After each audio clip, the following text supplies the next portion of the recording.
Pace is dropped on Tuesday morning on Soccer Down Here, Soccer's morning show. John here, you there.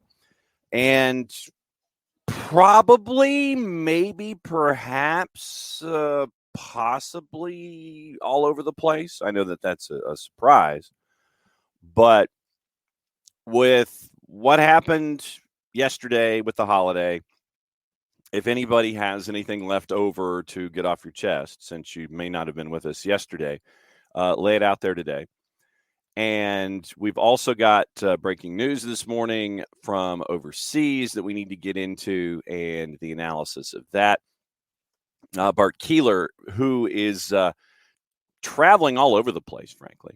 He's traveling all over the state of Florida. Second different location in as many days, or, well, technically.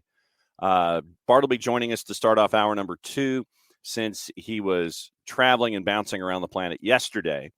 So we'll have Bart's segment on reffing down here and anything else on his mind.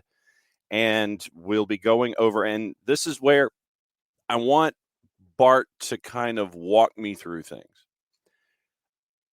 I warned him this morning, and I said, Bart, I need you to treat me like I'm 12. And so I think that that Bart is looking forward to that, where we're going to go through things, and I need some explanations. I want to know rules of the game and applications to what we were talking about yesterday, and what IFAB says certain things are, and I want him to walk us through it.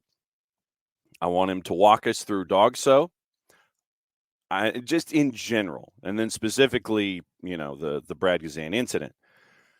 I want him to walk us through contact inside the box, specifically Aaron Long and an elbow. And I want him to walk us through consistency when it comes to refereeing.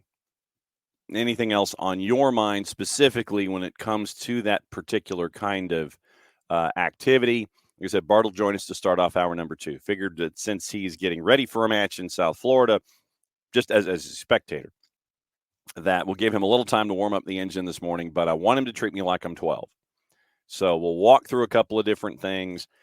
And what I mentioned yesterday, for those of you that missed it, in a particular incident, morning, Alex, I want him to walk us through both sides. This is going to be Bart's charge starting this season with reffing down here. I want Bart to let us know why something can be called a certain way. And then I want him to walk us through why it can't be called a certain way, or it shouldn't. Either should or shouldn't. May not necessarily be can or can't, but should or shouldn't.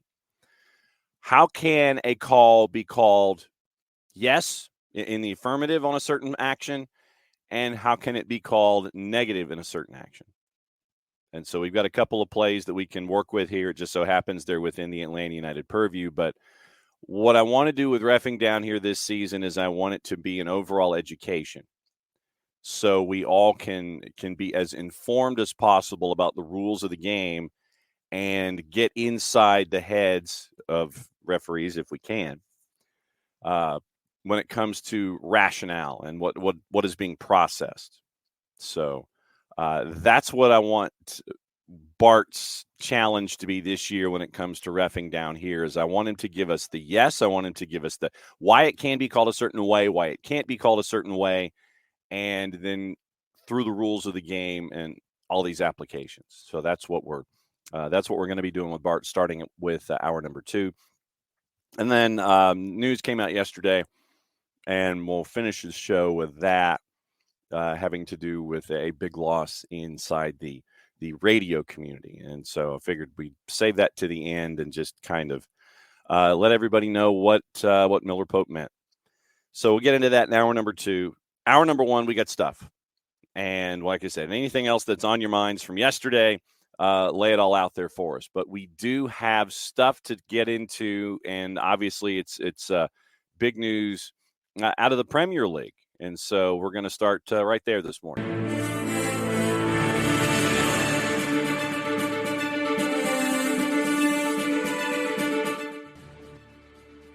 Cam Ballagay and others, before the show came on this morning, laid it all out for us. Enzo Maresca is now going to be the new head coach at Chelsea. And I thought it was interesting that certain entities were saying, dude plays boring football. Not what Chelsea are looking for. According to our friends at Talk Sport. We know that Enzo Maresca is a disciple of Pep Guardiola. So he goes from being an assistant at Manchester City, and he goes to Leicester, and they lit up the championship, man. They really did. So Maresca goes, and they blow up the championship. Is it just me, or does he kind of look like Pep's younger brother? Just saying. So now you go from being an assistant to Pep Guardiola to getting a gig. You blow up that gig, and then you go on to another higher profile institution. Vincent Kompany's probably going to be getting the Bayern gig. So basically, you've had two assistants. In Maresca goes from being an assistant to Pep to Leicester. Leicester gets promoted. Now he's going to Chelsea. Now, Kompany assists a player. Then he goes and cuts his teeth in other countries, comes back, goes to Burnley, and then Burnley, and looks like you might be taking his number one assistant to Bayern. So Chelsea looking like they're getting Maresca, bunch of different coaches, and this list kind of shortened after Kieran McKenna was basically like, nah, I think I'll stay with Ipswich. And I think that's big for them because you have to get the right coach, especially for a team that got promoted, has a certain financial mindset. You got promoted again, and you blew up the championship, and you were the number 2. Top of the second tier for 97 points. Darren Ambrose was on Talk Sport, and like I said, take this for what it's worth. We know that Talk Sport likes to sit there and poke the bear occasionally. So Darren Ambrose, quote, I just think they're hoping he's learned off Pep. Everyone is looking for the next Mikel Arteta. I know some Leicester supporters, they won the championship, and we're still criticizing the way they play. They pass you to death, this Leicester team. They pass everyone off the pitch, but it's a bit boring. I don't think that's what Chelsea are looking for. I hate to break it to Darren Ambrose, but that's what Manchester City does. So Chelsea is getting a Pep disciple, so therefore you are getting what Pep does. What will be interesting is if the personnel at Chelsea will be able to understand / grasp / appreciate what Enzo Maresca wants to do. Yes, they pass you to death. Yes, they have possession numbers that are far and beyond others. That's on purpose, bruh. That's what they do. They force you to chase them. And it's bang, bang, bang, bang, bang, bang, bang, bang, bang, bang, bang. It literally is that. It literally is that. I hate to break it to Darren Ambrose, but that's what Pep and Manchester City do. And last time I checked, they were pretty successful. I'm just saying. Oh, they're boring. Sure they are. They're boring. Uh-huh. Have fun with that. Boring. Right. And pretty damn successful. Enzo Maresca looks like he's heading to Chelsea. The separation price was I think it was anywhere between 8 and 10 million pounds. So 8 to 10 million gets into the Leicester coffers. They need it because they might be starting the season on a points deduction themselves because of violations of PSR, profit and sustainability rules. So maybe Maresca knew that, no offense, Nix, and welcome back, by the way, that things were going to be a bit rough for Leicester out of the blocks. And so Enzo's like, maybe I should go and try and find another place. So it appears that Leicester might be starting the season with a points deduction and might be one of the favorites to be sent back down to the championship. I know Nix has his fingers in his ears and he's singing Tingalingaloo, but yeah. So Enzo Maresca, $8 to $10 million over from Chelsea, and Chelsea's just like, yeah, you could change for a 10. I don't think Bowley Clear really cared, but it's like they wanted their guy. They're going to pay the separation fee, and then there you go. So Enzo Maresca, now the new head coach, looks like at Chelsea. He's a football obsessive who's obsessed with total domination. John Percy over at the Telegraph writing a piece. The idea of inverted fullbacks, total domination of the ball, tiring opponents mentally and physically, ruthless breaking lines and overloads. Demand bravery and commitment, according to Percy. Make it clear that mistakes are part of the process. Obsessed with the small details. Surprised Leicester players by insisting very early on every pass has to be made to the correct foot. One full season, lifted the championship trophy, 6 defeats in 10 at one point. And you end up winning with 97 points. And so, of course, you always have the secondary idea that the squad was so talented and experienced, if they didn't do it, then it was going to be an abject failure. But, yes, Pep Guardiola, I swear to God, man, you look at the two of them, and it looks like literally older brother, younger brother with Maresca and Pep. But, yeah, if Leicester fans had it a certain way, and they were, how do we phrase this, unhappy with inverted fullbacks, possession, tiring opponents mentally and physically, and you call that boring? You won the blanking championship with 97 points.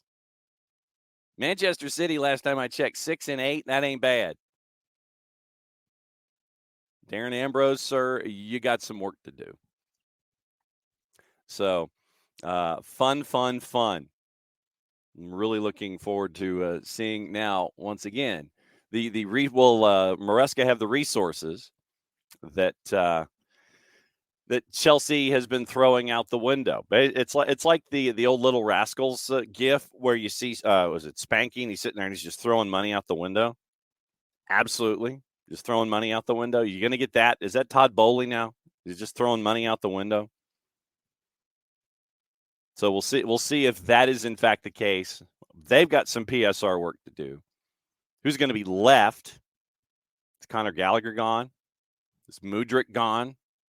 Who's gone? Who's Maresca going to be dealing with? Who's going to be brave? Who is he going to be discussing brave things with? So we'll see. So there it is. Your new Chelsea coach, Enzo Maresca. You can't be surprised. In all honesty, about 10 million pounds in compensation. And once again, when Percy and Wallace, when you have multiple writers going after a story, chosen ahead of De Zerbi and Thomas Frank. And Kieran McKenna looks like he's sticking with Ipswich, even if Manchester United might be chasing after him and Thomas Frank and everybody else. 7th permanent manager in 5 years for Chelsea. We'll go ahead and be optimistic and say when Maresca signs. So everybody sits there and they look at Arteta, they look at Vincent Kompany, they look at Pep. Now they're looking at Maresca. Or basically you sit there and you go, Kompany, Maresca, Arteta. What's the tree? Pep. Yeah, boring. Whatever. If boring wins you a title in England, Leicester fans thinking that they were boring. Please. Chow, please. But it looks like Enzo Maresca is going to be the new head coach at Chelsea. So there's that this morning. A couple of other things in the Prem, which will count for opening kickoff. I always forget to do the beginning now with opening kickoff. It looks like the Sheffield United takeover is close, near £100 million despite relegation. And this is from McGrath and Percy at the Telegraph. the Silicon Valley-based private investors that are attached to Sheffield United, a capital investment fund looking for various projects. Initially, it looked like it was going to be $115 million, so it might be with relegation closer to £100 million. Positive over a deal being done after talks accelerated over the last week. Plans have gone over to the EFL, who conduct the owners and directors test. Also ask potential owners for, quote, future financial information, end quote, about plans for the future and proof of funds. Interested in Sheffield United a year ago. Deal wasn't completed. Takeover revived following relegation because you probably could get the asset a little cheaper. New owners have been looking at player options for the summer in the market. Chris Wilder's team losing a lot of players to the Premier League.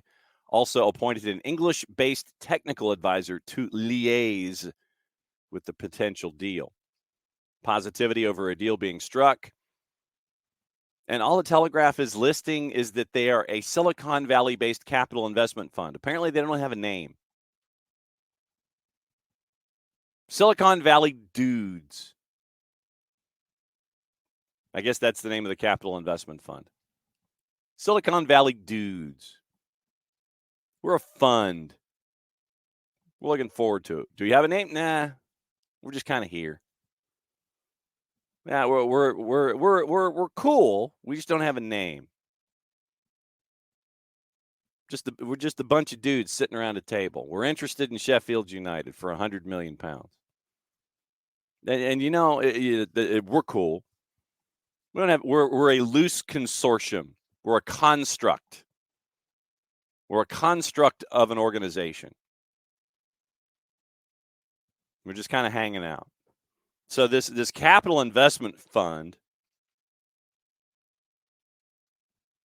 is just kind of sitting there waiting for the approval of the standards and practices owners and directors tests, and it looks like they're going to go ahead and pick up the tab from Prince Abdullah. Remember that there was also discussions with a Nigerian businessman. I wonder what those conversations were like. A Nigerian businessman having a conversation about a club. You know, if you send us this club, we will send you X amount of dollars. We'll wire this money to you. See, we exist. We exist. We'll just wire you the money. See, look at this big office space we have. Look at this large office building. That just screams junk email. And rightfully so, because Dozie Mbosi, after his initial thoughts about picking up Sheffield United, was accused of fraud by the Securities and Exchange Commission in this country. Denied the allegations, case is ongoing. But a loose construct of dudes, the Capital Investment Fund, they are looking to pick up. They are looking to pick up Sheffield United. More power to them. Merry Christmas. That's opening kickoff, brought to us by our friends at Kickoff Coffee and kickoffcoffeeco.com. Oh, loose constructed dudes picking up a club, maybe. That's your QR code for those of you who are watching, however you're watching us this morning on the Twitch, on the 280 character app, and on the YouTubes as I cover up the second QR code on the page. I don't want you mixing your QR codes. When you go to Kickoff Coffee and kickoffcoffeeco.com, don't forget to use the code SoccerDownHere15. You get 15% off your purchase. They, in turn, take 10% reinvested into youth games, youth initiatives. Very, very cool stuff from our friends at Kickoff Coffee and kickoffcoffeeco.com. Housekeeping. As I click one button up, and that's the scarf. And once again, Unc, I'm going to the post office today. I'm shipping one of these to Oregon. It's to help out our friends at the Marshall Islands Soccer Federation. And what you can do is help out a country at the ground level. You can help raise funds for them to try and work forward as the last country here on the planet to have a national soccer program. We've covered their story. There's a lot of different depths to it. not just athletic, but that's how you can help out. You can help out the Marshall Islands Soccer Federation picking up a scarf. I've got them here in the office. If you go through the website for the Marshall Islands Soccer Federation, you're talking to them directly, and you might be donating the freight to get it shipped to you. Might be a little bit of an overage. So if you go to the Discord and fill out the form that Abby has created, if you are local, you can get the form filled out, and the Abstermobile will deliver it to you. You get to see Abby, unless you see Abby on game days, and she can just hand it to you there. Or I can throw it in the mail for you. $32 for the scarf. Another $5 if you want it to be mailed to you. So $37 if you want it mailed. $32 if you want it just handed over to you. And you can do it a bunch of different ways. You can contact me. You can email me, DM me, and we can do it a bunch of different ways. Just tell me where I'm shipping it, and I'll go to the post office and mail it. Venmo me, email me, PayPal me, PayPal the show, however you want to hang it.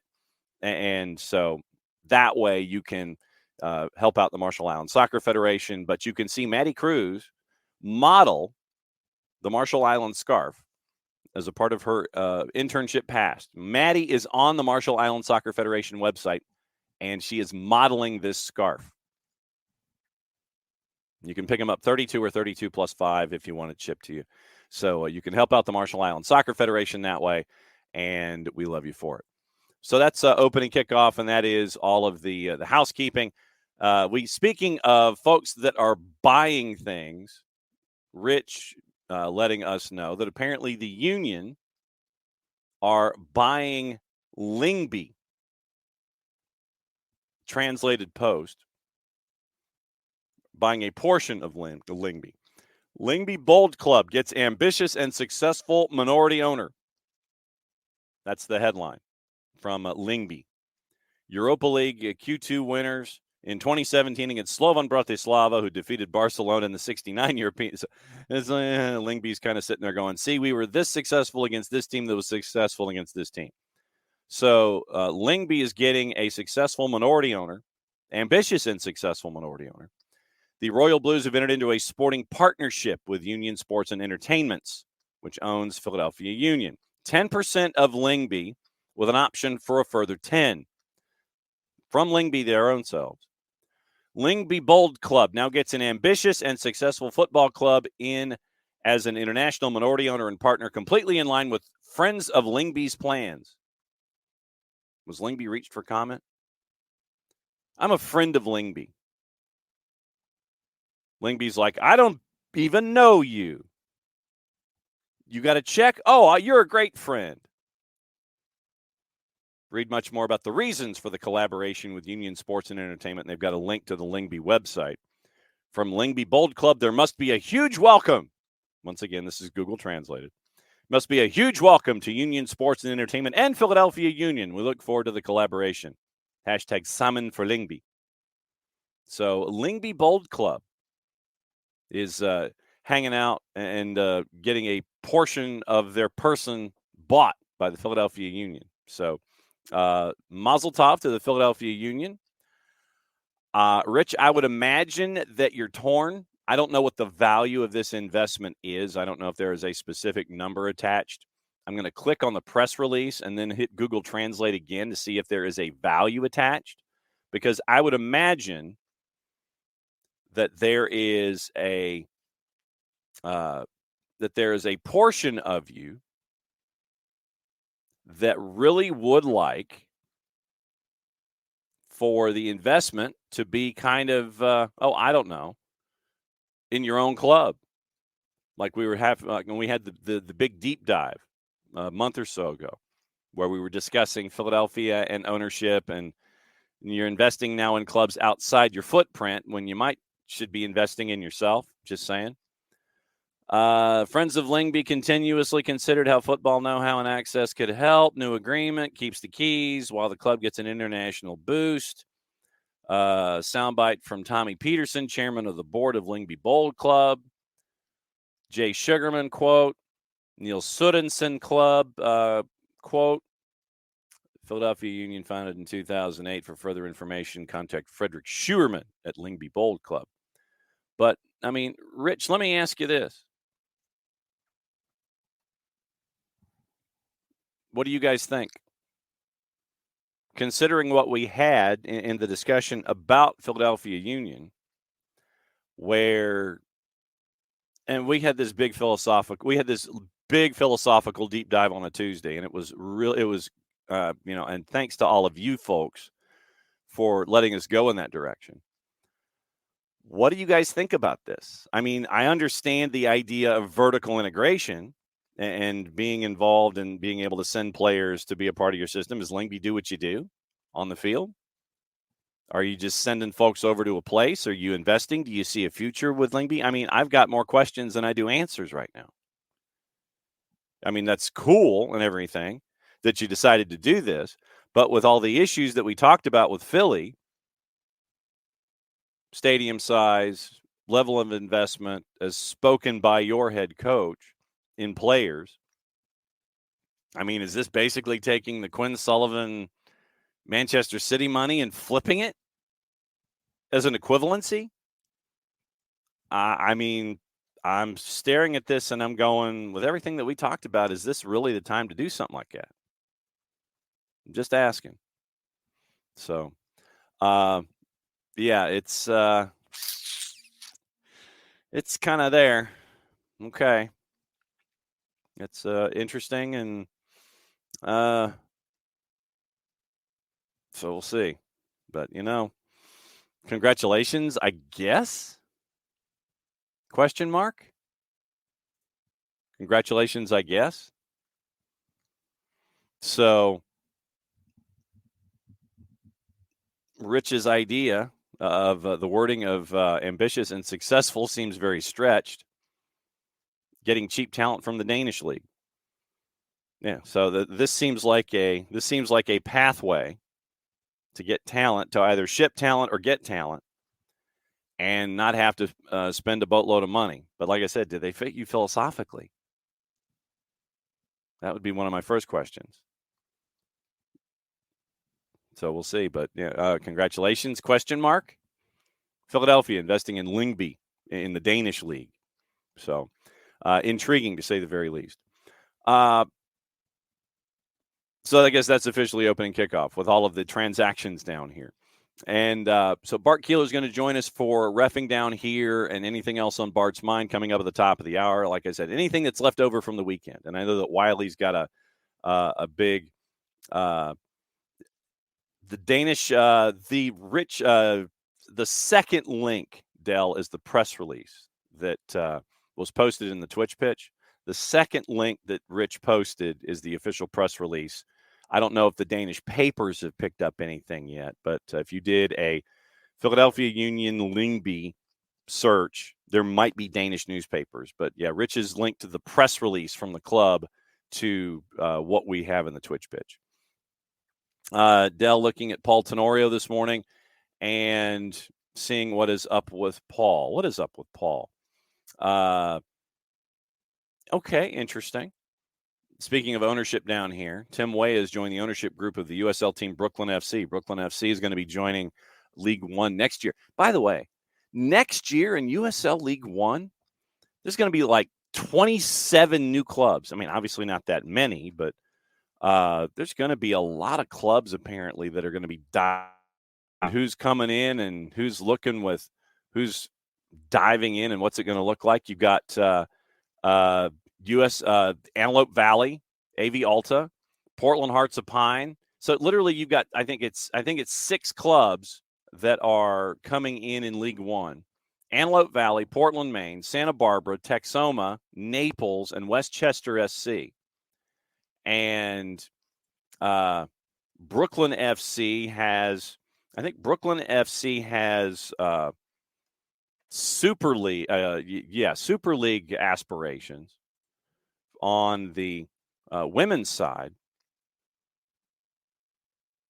Yeah, Brooklyn FC's on the women's side. You've got Milwaukee Pro, Sporting Jacks, OKC Energy, USL Pro Iowa. So 5 future clubs in USL Championship. Tim Weah joining the ownership group with Brooklyn.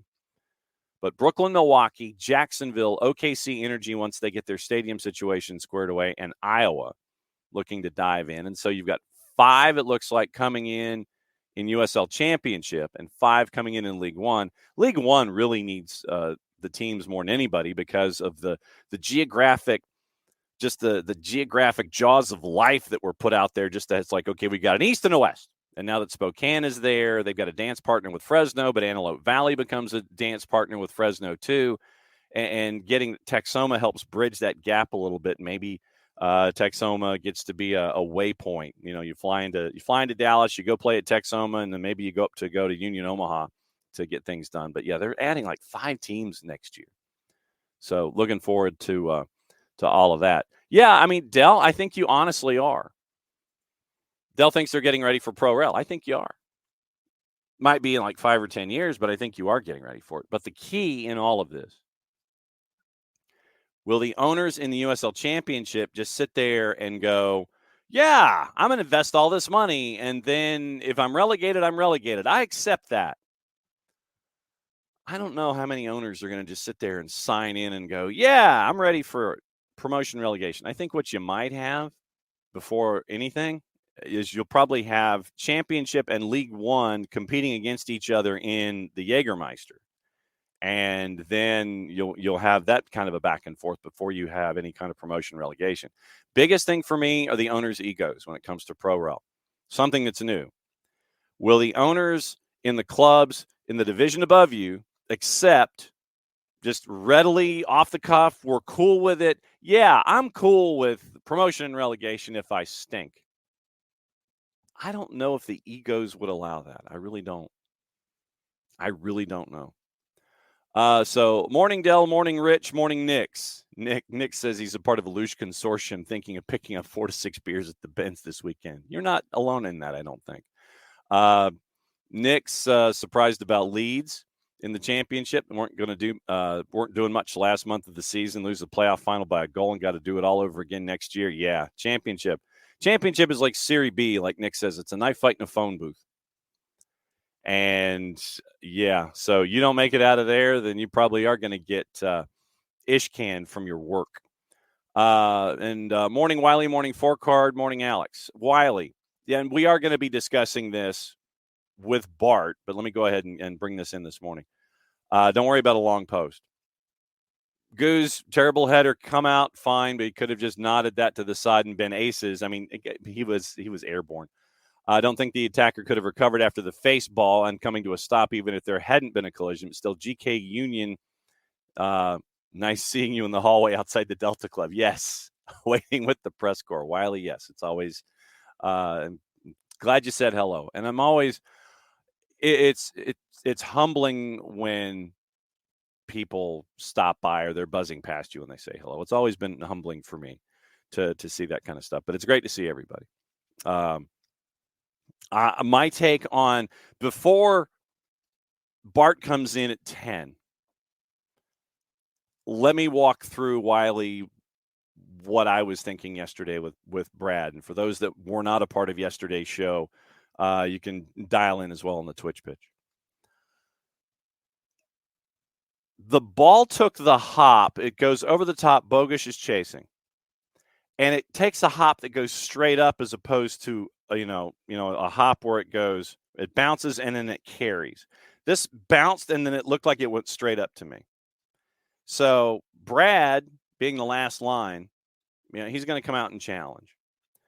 Brad gets to it first, and I mean he's in the air and he's trying to head it. So wherever it goes at that point is wherever it goes. It just so happens that it goes off of Brad's head, hits Bogusz square in the nose at 125 miles an hour. There's no way in my mind that Mateusz Bogusz, A, was going to catch up to that ball, and B, that ball was nowhere on target. Nowhere near. And so Brad, being airborne, he tries to do whatever he does, and he makes contact with Bogusz. Foul, fine, I get it. You make contact with Bogusz after you head the ball, it hits Bogusz and rockets back the other way, and it ends up going wide of the target. Then you call a foul, I'm cool with it. You get a set piece from 20, no problem.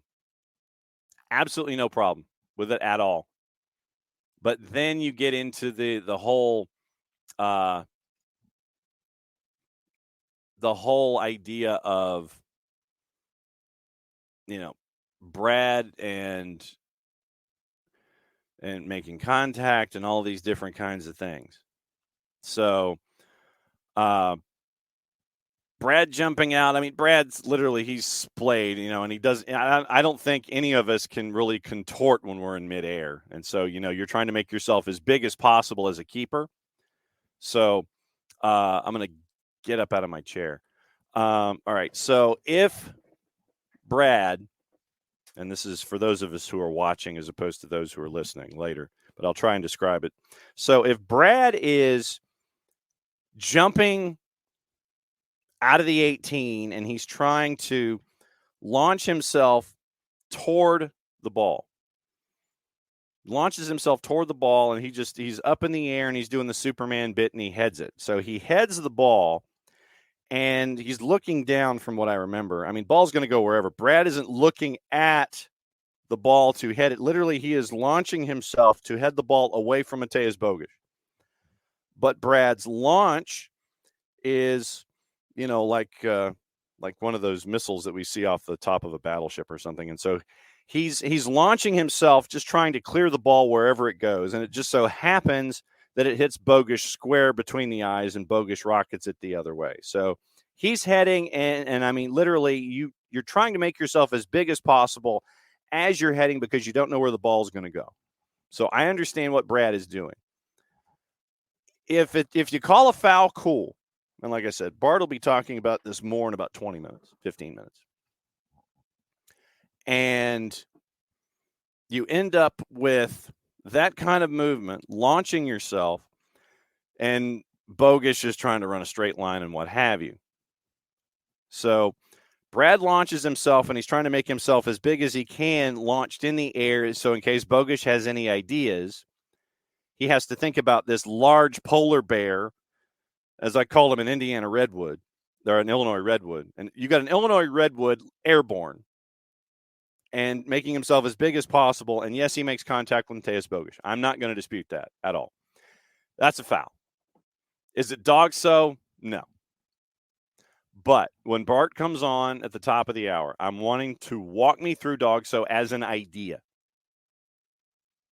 I want him to walk me through it so we can look at the situation and try and understand what Sergei Boyko is thinking. Yesterday, we went through the numbers for those of you that missed the show. Sergei Boyko, even with what he called in Atlanta and LAFC, I didn't realize this, thanks to our friends at Who Scored, because Pro decided not to post numbers this year, or at least they haven't done it yet.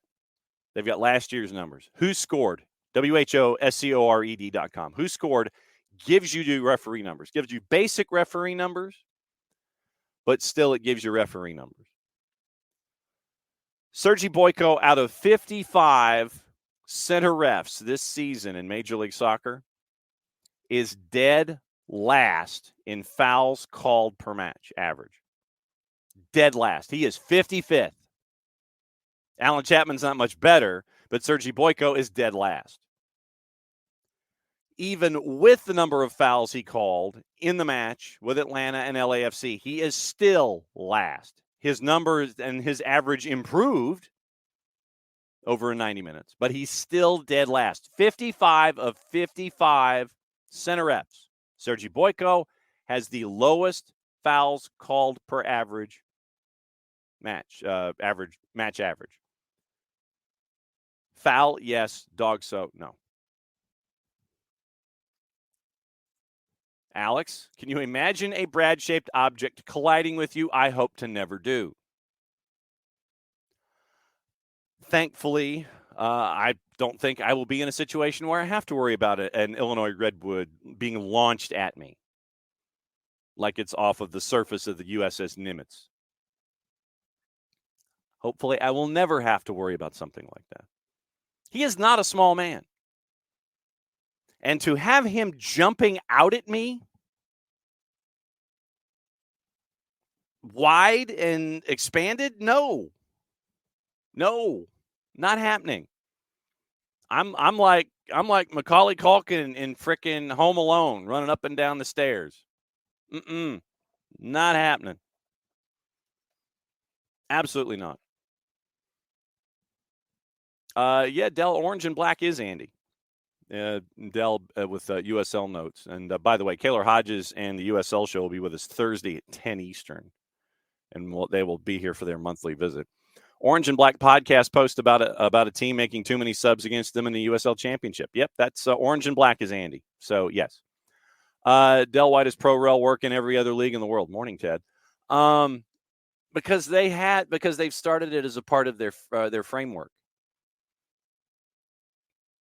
MLS is 26 years old. USL Championship, however old it is when you want to start something.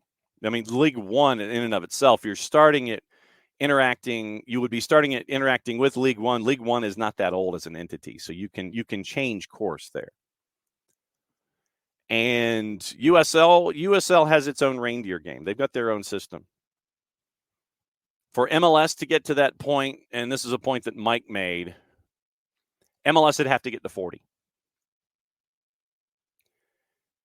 And you'd have to have an MLS 1 and an MLS 2.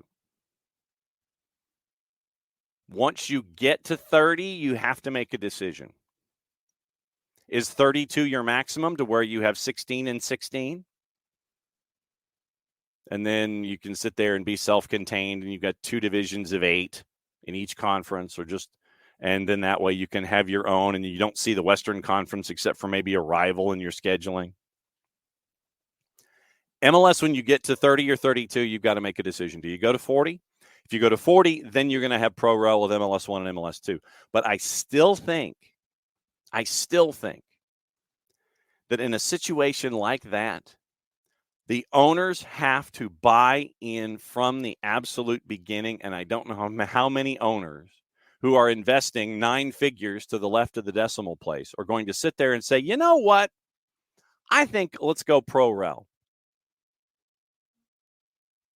When you've got a league that's 26 years in and you're trying to sit there and think about other things, you're keeping an eye on your own finances. You're not sitting there and you're like, I think that pro rel should be something that we discuss. No. I just think that since the pyramid in England or in Europe, just to make it broader, has had it as a part of its makeup for far longer than the U.S. has had this round of professional soccer, it is an accepted norm. It's an accepted norm. Whereas here, you have in Major League Soccer a single entity system that banked on itself for survival. And so now you're at the point where you have all of these owners, all this money invested from a Major League Soccer standpoint, where they're looking at the collective of Major League Soccer versus what you've seen in Europe. That's why I don't think that pro rel will happen in Major League Soccer unless you get to 40 and you make a concerted effort to get to 40. And the owners themselves who've invested all this money will sit there and go, you know what? Let's have pro rel. I just think that you have the finances of all of these owners in Major League Soccer and the ones that are going to be investing as much as they are. I think that they view it as too much of a financial risk if they were to do something like that, because then the value of your franchise, as evidenced by the discussion we were having with Sheffield United earlier in the show, initially they were going to be sold for 115 million pounds if they made the Premier League, if they stayed. Now that they're not, it's 100. So now you've got that in European markets, you have it in other places, you have it every place else. Alex says pro rel is a solution to having far too many clubs, basically hundreds, to mount a balanced championship. True. And you end up with the USL, and Jake Edwards had said this as much at a championship game a couple of years ago, that they were looking to have pro-rel in the USL championship. And I think now that you're getting to, let's see, if you add the 5 that are going to be there now, if you have the 5 new clubs looking to dive into USL championship, you have a total of 29 teams, adding the 5 that are coming in short order. So 24 and 5. You have 29 teams. You're getting close to that decision point of 32. 32. So if you go 29 in USL, all right. So let's say 29 in USL. Then you go to USL League One, and right now you've got 12 plus 5, 17. So at the end of next year, you'll have 46 clubs. That could put you in that range with some, trial and error. Although I wouldn't know how you would figure it out, as to, with 46 clubs, 29 and 16, how would you sit there and go, yeah, okay, is it the bottom 2 clubs? Bottom clubs in each conference? Are those the ones that would be the ones that you sit there and you're like, okay, you're done? But then you'd have to have folks that would be up for that. That, to me, is the other part of this.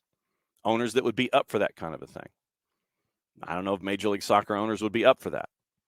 USL, I think it might end up having to be part of the secret handshake, is that, if pro-rel's coming and you own a club, you've got to be cool with this. So you look at that. Really quickly, Dell wants to know if that was the same as it was in the A-League. So let me check the A-League and see if our friends at the Wikipedias have A-League men. Highest level, premier soccer competition for the sport. And let's see, origins, organization. Let's see, organization, logo, and trophies, squad formation, salary cap, media coverage. See also, I think they are their own. I don't think that they have a 14 teams have won it, records, media coverage. I guess I should go Australia Soccer Pyramid to try. Oh, Australian Soccer League system. Okay, here we go. Let's see. Current system until 2024. No relegation. Yeah, the A-League does not have relegation. But then you have National Premier Leagues, 94 clubs, 8 divisions, and it's geographical. And they have 12 right now. They're going to add 2 from New Zealand, still not have relegation.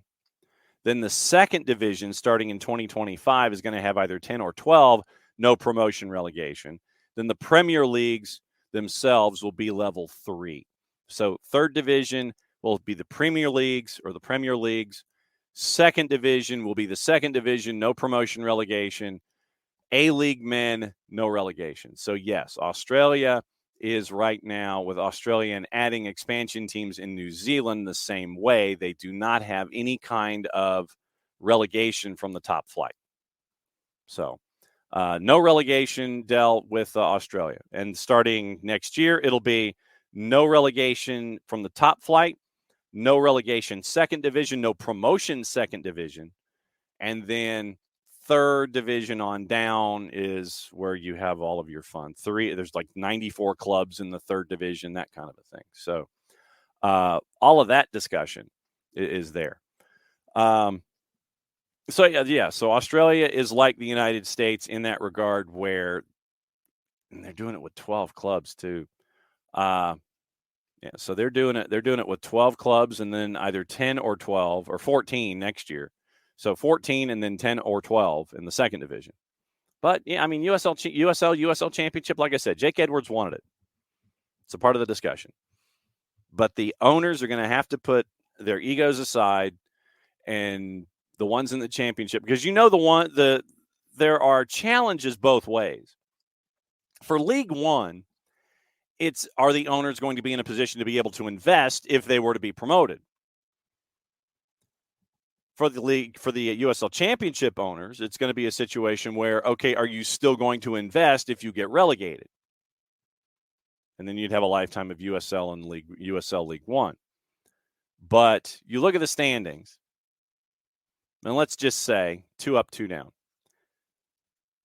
And right now it would be the Miami FC. Do you think Ricardo Silva in a heartbeat would sit there and say, yeah, I'm for relegation? There's no way. If Ricardo Silva was in a position to deal with relegation, if he's faced with it, there's no way that I would think Ricardo Silva would be a fan of being relegated. He wouldn't have signed up for the USL Championship if that was the case. I don't think it changes. Morning, Abby. I don't think it changes since Jake left, because I think that Jägermeister Cup is probably the first dipping the toe in the pool of any kind of pro rel where you've got League One teams playing championship teams and there's going to be a trophy attached. So I think that's still kind of like a roundabout way of kicking the tires on it. But yeah, if you relegated the Miami FC and El Paso Locomotive, would those ownership groups sit there and say, yeah, I'm for it? I don't know if they would. Would the 5 clubs coming in sit there and go, well, yeah, I think, yeah, we're cool with Pro Rel and we'll be a part of it? I don't know. I just think that the financing is too big. Yeah, and that's true, Rich. Silva barely puts any effort into the Miami FC now. Yeah, it's pretty bad. Playing at the soccer stadium on the campus of FIU. I don't know if they've moved over to the football stadium now that they're back in the regular season, but they play their Open Cup matches at the soccer stadium at FIU, I think in front of about 12 fans. But yeah, so would you be of a mind to continue to invest in those situations? That is the larger point. That's the larger question for me in all of this. Would you continue to invest if you were subjected to a pro rel idea? I don't know. I really don't. Don't have any idea. A couple of other odds and ends before we bring Bart in a few minutes. I know that this one will shock you, but Xavi has put out the word that, if you're interested in Barcelona, you face a difficult gig. Xavi's warned his successor to be prepared to suffer. To the new manager, I will tell you, you will suffer. This is a very complicated place to be. It's a difficult job. You have to be patient. No, Xavi doesn't have a new job lined up. But Xavi said the quiet part out loud. You want in here? You're going to have to suffer, bud. Looks like Manchester United's contacted De Zerbi. They've contacted Thomas Frank. Unai Emery signed a new 5-year deal with Aston Villa, by the way. And that was probably one of the biggest no-brainers in the history of Earth. Wayne Rooney's the new head coach at Plymouth Argyle. The perfect next step, as Rooney says. And then John Textor wants to dump his 45% stake in Crystal Palace. And he's considering investing in Everton. While that's still going on, Andy Hunter and Ed Aarons over at The Guardian confirmed he's attempting to sell, has shareholdings in Lyon, Botafogo, and Molenbeek via Eagle Football Holdings, has been exploring a sale of the 45% stake in Palace, and has appointed Rain to find a buyer. He wanted out of Palace because it was not a perfect fit for a multi-club ownership model. He'd be interested in investing in another Premier League club, providing he sells Palace's shareholding. And once again, we know all about what's going on with Everton far too much. Moshiri has extended the share purchase agreement for another 3 days to 777. Why? 8 months. Moshiri's told Everton's fan advisory board this week he's received from other interested parties, Texter claiming to be among them. And so Texter, believed reluctant to depart Selhurst Park, but he's become frustrated about the lack of influence he has at the South London club, despite being the biggest shareholder. Steve Parrish, who has 10%, retains the casting vote in the boardroom. And they re-signed Dougie Friedman as well. It is hour number 2. And he's in South Florida. We've got to figure out where. Is he in a hotel? Is he in an art gallery? We've got to figure things out because it's time for Bart Keeler to drop by. So, where are you? I'm in an Airbnb in Fort Lauderdale. Okay. And you're looping here. It's like I'm hearing myself twice. Are you? Yeah. Yeah. I only hear you once. Yeah, I hear me twice. Audio, microphone. I don't know. I don't know either. As we sit here and work out audio problems down here. I don't know. Maybe this is better. Is it? I have no Yes, idea. Okay. it is. Great. All right. So let me properly promote the fact that you are here from South Florida. And first off, sir, what is the mug, by the way? It's, I don't know, a yellow one they had in the Airbnb. How did you? It's like, so you chose the Airbnb route as opposed to anything else for this particular.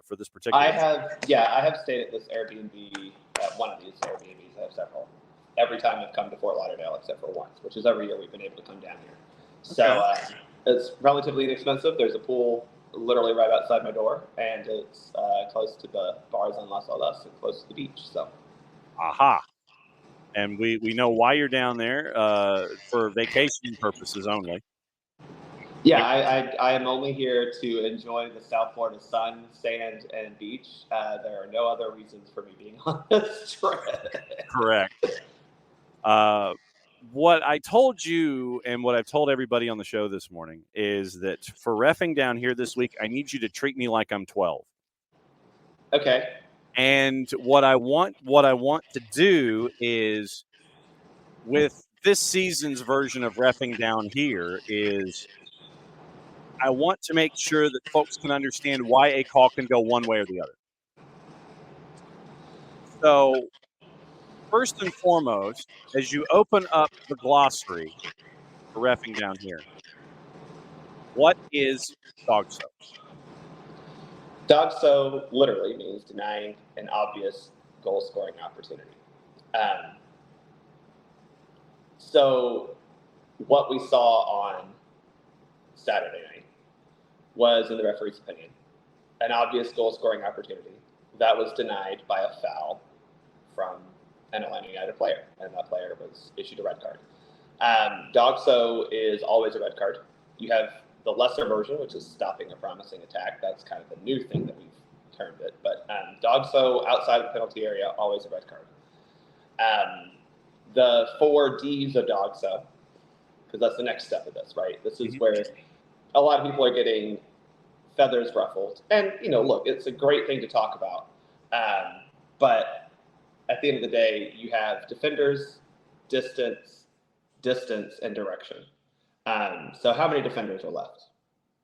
How far away is the attacker from the goal?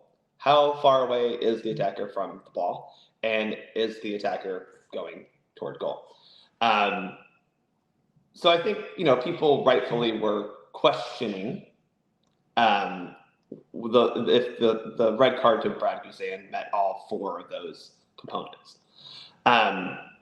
Yes, it did, to be quite honest. And I think what didn't help is when you look at Brad, obviously coming off his line, He heads the ball. Well, he's the last defender at that point. There's not even a goalkeeper behind him. He's the last defender for sure. So that doesn't help him. So defenders, no more after that.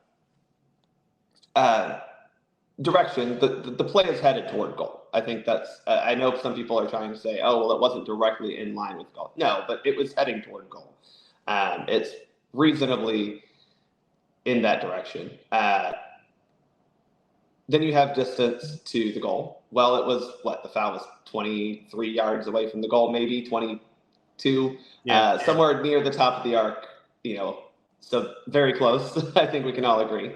And then the last one that I think people are getting a little, I don't want to say confused about, but their sticking point, their arguments are about the distance from Bouanga. No, it wasn't Bouanga. Bogusz, the other B. Yes. To the ball after it hit his face. And I'll concede that is probably the one that is the least obvious of these four categories, right? It's not super obvious that he would have necessarily caught up to the ball. I think that's a fair belief to hold. However, we don't know because Brad stuck his leg out and tripped him. And I think what Brad got in trouble for is that at the beginning, I think the referee, when you just see Brad win a header and kind of come through, you're like, yeah, well, he won the header. It happened to hit the guy's face. And things like this happen, unfortunately, in soccer.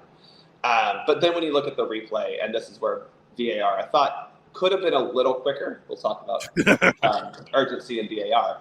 But I think VAR first was looking to make sure that it met most of the criteria, right? Yes, there's only one defender or no defenders. All those Ds that we talked about. I think where the referee made his decision was that, we can't judge intent necessarily, but Brad's right leg clearly moves away from his natural body silhouette and trips Bogusz as he's trying to run by. At that point, it's obviously a foul. And then you're looking at, it's kind of hard to say that it's not denying an obvious goal scoring opportunity. Okay, so let me walk through the other side before we get into review and time at a monitor and things like that. Why should this have not been called DOGSO red? Well, I think, like I said, the distance and direction, distance to the ball and direction of play are the two that probably are the least resolute. He obviously is not super close to the ball. I think it is debatable if he would catch up to it. I do think he probably would have been able to make a play on it. And I think the direction is also another one where, yes, it's not directly heading into the goal.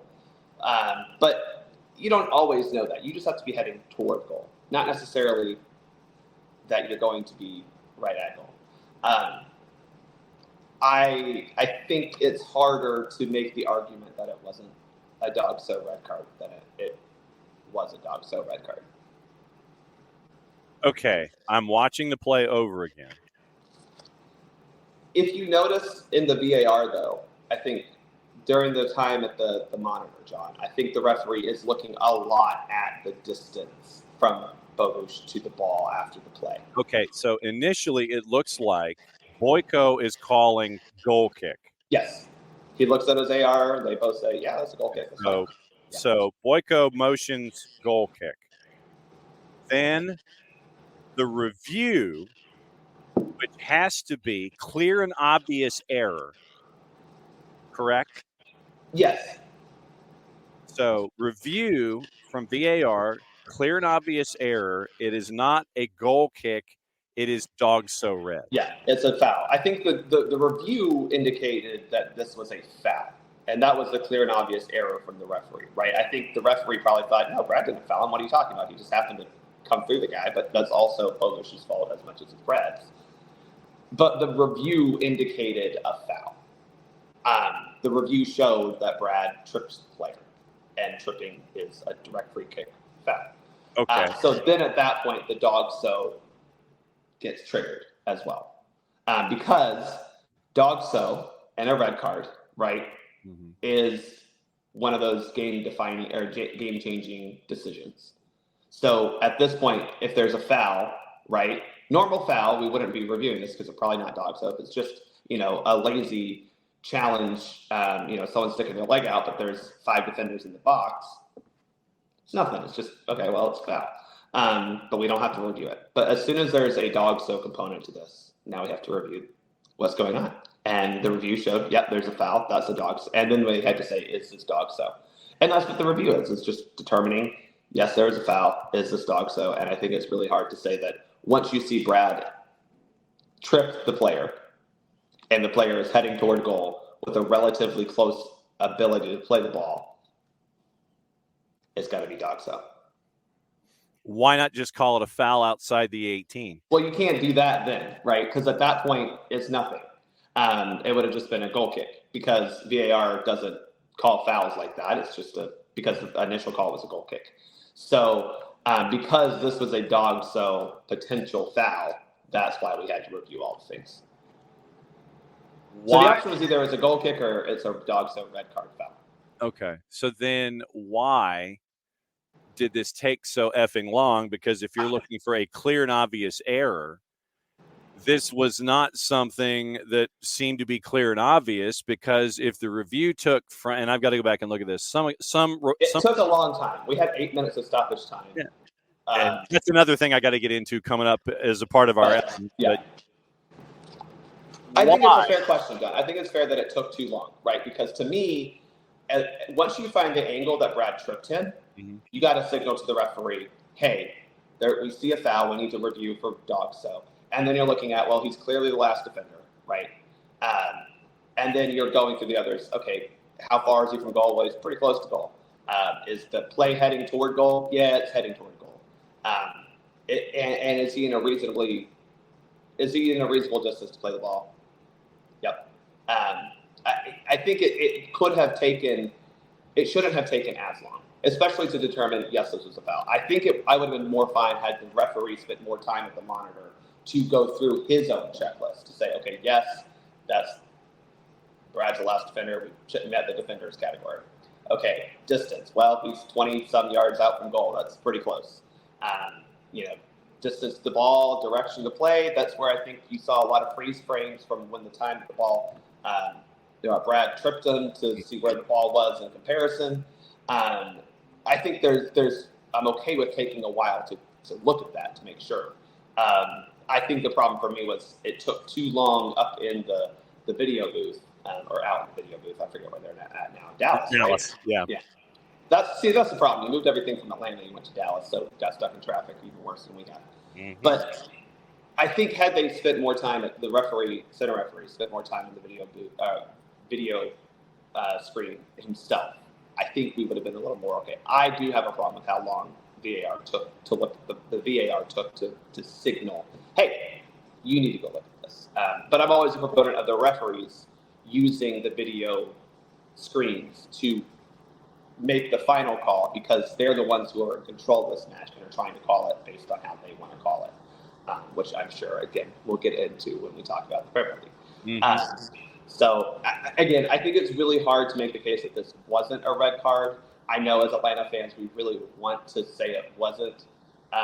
But it's one of those where Brad has to make this play.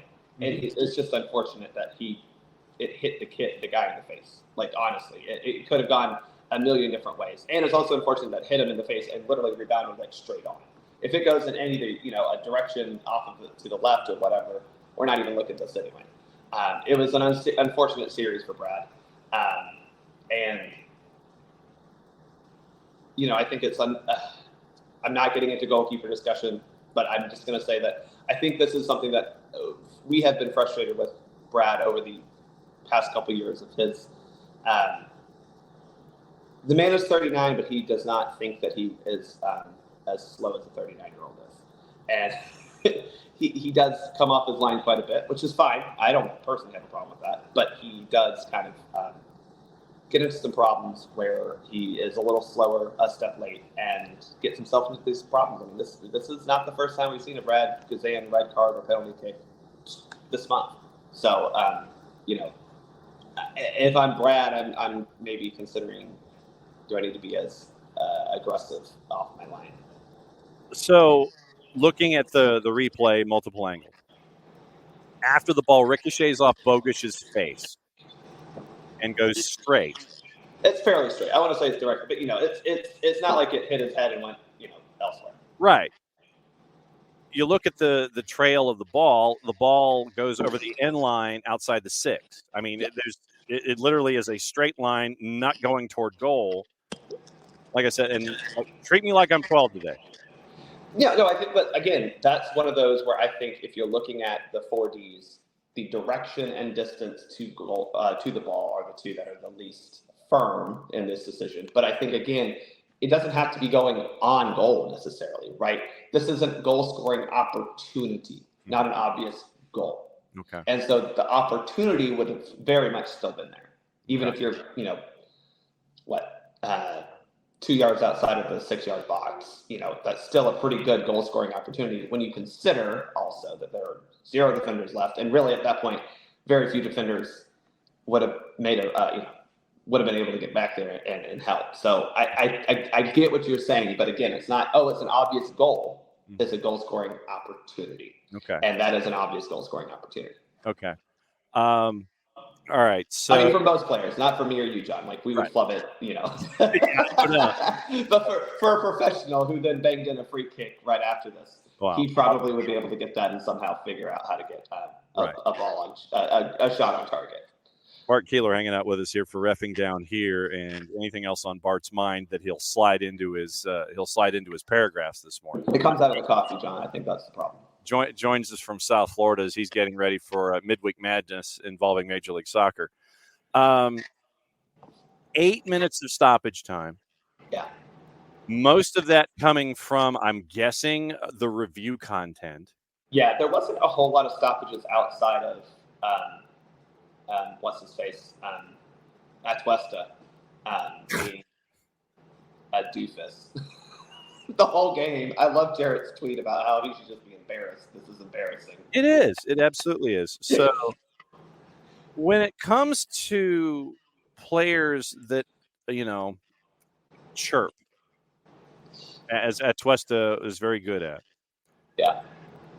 How do you handle chirping, and what are your personal end of the line, I'm done with you moments? I think we saw actually a really good example of this on his first yellow card, where had he just been a little mad, the referee didn't call a foul, and the referee would have called a foul had LAFC not had a massive breakaway, like every team seems to get against our team. It was an advantage. I mean, it was a very clear. Atuesta got fouled, maybe 10 yards into his own half, actually maybe deeper. And it's a legitimate foul. I mean, I think he has a right to be unhappy that he didn't get the foul call, but he also has to as a referee, you have to say, no, I played advantage. And at that point, the discussion is over. And Atuesta kept going and kept arguing. And that's where he got the yellow card. And there's a difference between hey, ref, come on, or ref, every kid does that. But when you start actually arguing fouls, when it's a consistent commentary, that just is annoying, and that's where you're going to get yourself in trouble with the referee. And this happens, I usually am, for me personally, they're going to talk. I mean, you can't stop a guy from not saying ref or come on, he's grabbing or whatever.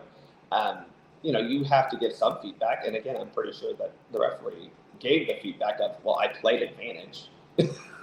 So, I saw the foul, but do you want to go try to score a goal? And Atuesta probably doesn't, because he's a selfish little man who wants to score all the goals himself. And I think, again, when you continue that argument past the initial play, that's also where you're going to get in trouble, right? When you start talking, I mean, the play happened, and it felt like 5 minutes later. I know it wasn't, but it was a long time after that when the referee gave Atuesta a yellow card. And it's why are you still talking to this ref when he clearly told you what happened? And then all of a sudden, Atuesta feels something's wrong with his body. He falls down, goes boom, and kills time after he gets the second yellow. Yeah. I would love for MLS to be able to put some sort of. It's hard because, we can't police injuries for real, but listen, if you thought he was actually injured, I have some oceanfront property in Arizona. Yeah, I'll sell that to you as well. And then the stretcher comes out, and then all of a sudden, magically, he's okay, and then he walks down the tunnel. Oh, darn. Yeah. And this is where I think, you look at MLS trying to implement a lot of protocols around injuries, substitutions around injuries, how much time it takes for an injured player. Those are things that their league is clearly trying to weed out. Just based on the protocols they put in place. But it's tough when he's already supposed to leave the field, right? And you can't give him another, you can't, double secret ovation him and give him another red card. But I would like for DOGSO committee to punish players more for not exiting, in a proper manner. And this is one where, you didn't leave it. You did not leave with any sort of urgency, and he needs to be punished for that, honestly. Why doesn't a center ref add time? Did they just lose track of time their own selves? 8. Yeah, this is something that I do have a problem with, John, and I think we may have even talked about it on here. I think it's a little silly for the center referee to be the only person who tracks time and stoppage time, for that matter. This seems like, to me, a perfect opportunity for VAR or an AVAR or the fourth official to be the ones checking their watch. Maybe the fourth official, they're busy being yelled at by Jim Curtin, but probably an AVAR who's, just tracking, that player, he went down at, 49:51 and he got back up at 52:30. Okay, we'll add a minute and a half. And, I know that's what we do. And I think that's what the protocol is at a lot of the FIFA tournaments, which, people then hate that we have, 12 minutes of stoppage time, but they also want to make sure we're adding the proper stoppage time. So you got to pick which side you want to be on, and it's not too many people fall on both sides somehow. But you're right. I think that there should have been more time added, and I think it was 8, but I'm not entirely sure. It was 8, right? Yeah, and it wasn't a lot past 8. It was 8. It was 7. It was 7:56. It wasn't even 8. Well, I got news for y'all. The referee starts his watch before that first half whistle blows, and second half the referee's watch probably started, so it was probably 8 o'clock on his watch. Yeah. No, there should have been time added for that. I think 8 was a little too was too little. IFAB came out with a notification, and this actually came out this morning. If a player makes contact, and literally you can go to at the IFAB, and this is literally what they put out this morning at 2 hours ago before the show started. If a player makes contact with an opponent's face with the hand or arm while challenging for the ball, the referee awards a direct free kick or penalty kick if the contact is A, careless, no card, B, reckless, caution, no card, C, using excessive force, sending off, red card. Careless.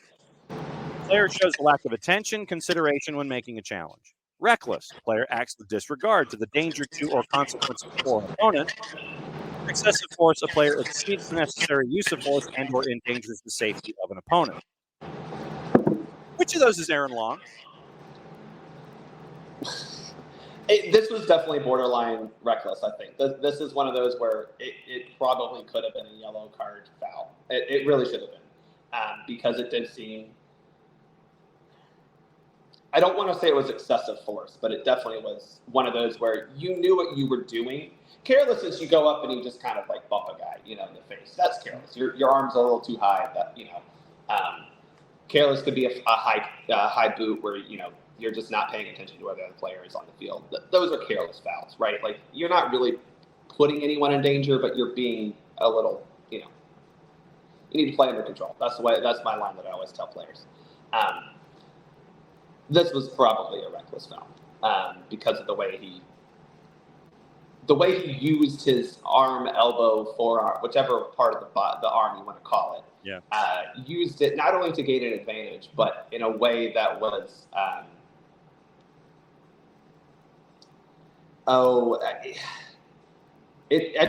hate to use the word intentional because we cannot judge intent necessarily until we get to actual red card stuff. But it just seemed like he knew what he was doing and had the intention of not having. He didn't have good intentions. Let's put it that way. Yeah. Drawing blood will usually mean that there were no good. Yeah. Again, I don't think it's excessive force. I mean, that would be, that would require a lot of lining him up, knowing he's there, sitting there looking, and then lining him up. Absolutely. And I don't think that was necessarily what happened here. It probably could have been a yellow card, but those aren't reviewable either. So yeah, once again, hate the game, not the player. Yeah. When it comes to, I'm trying to figure out the best way to phrase this.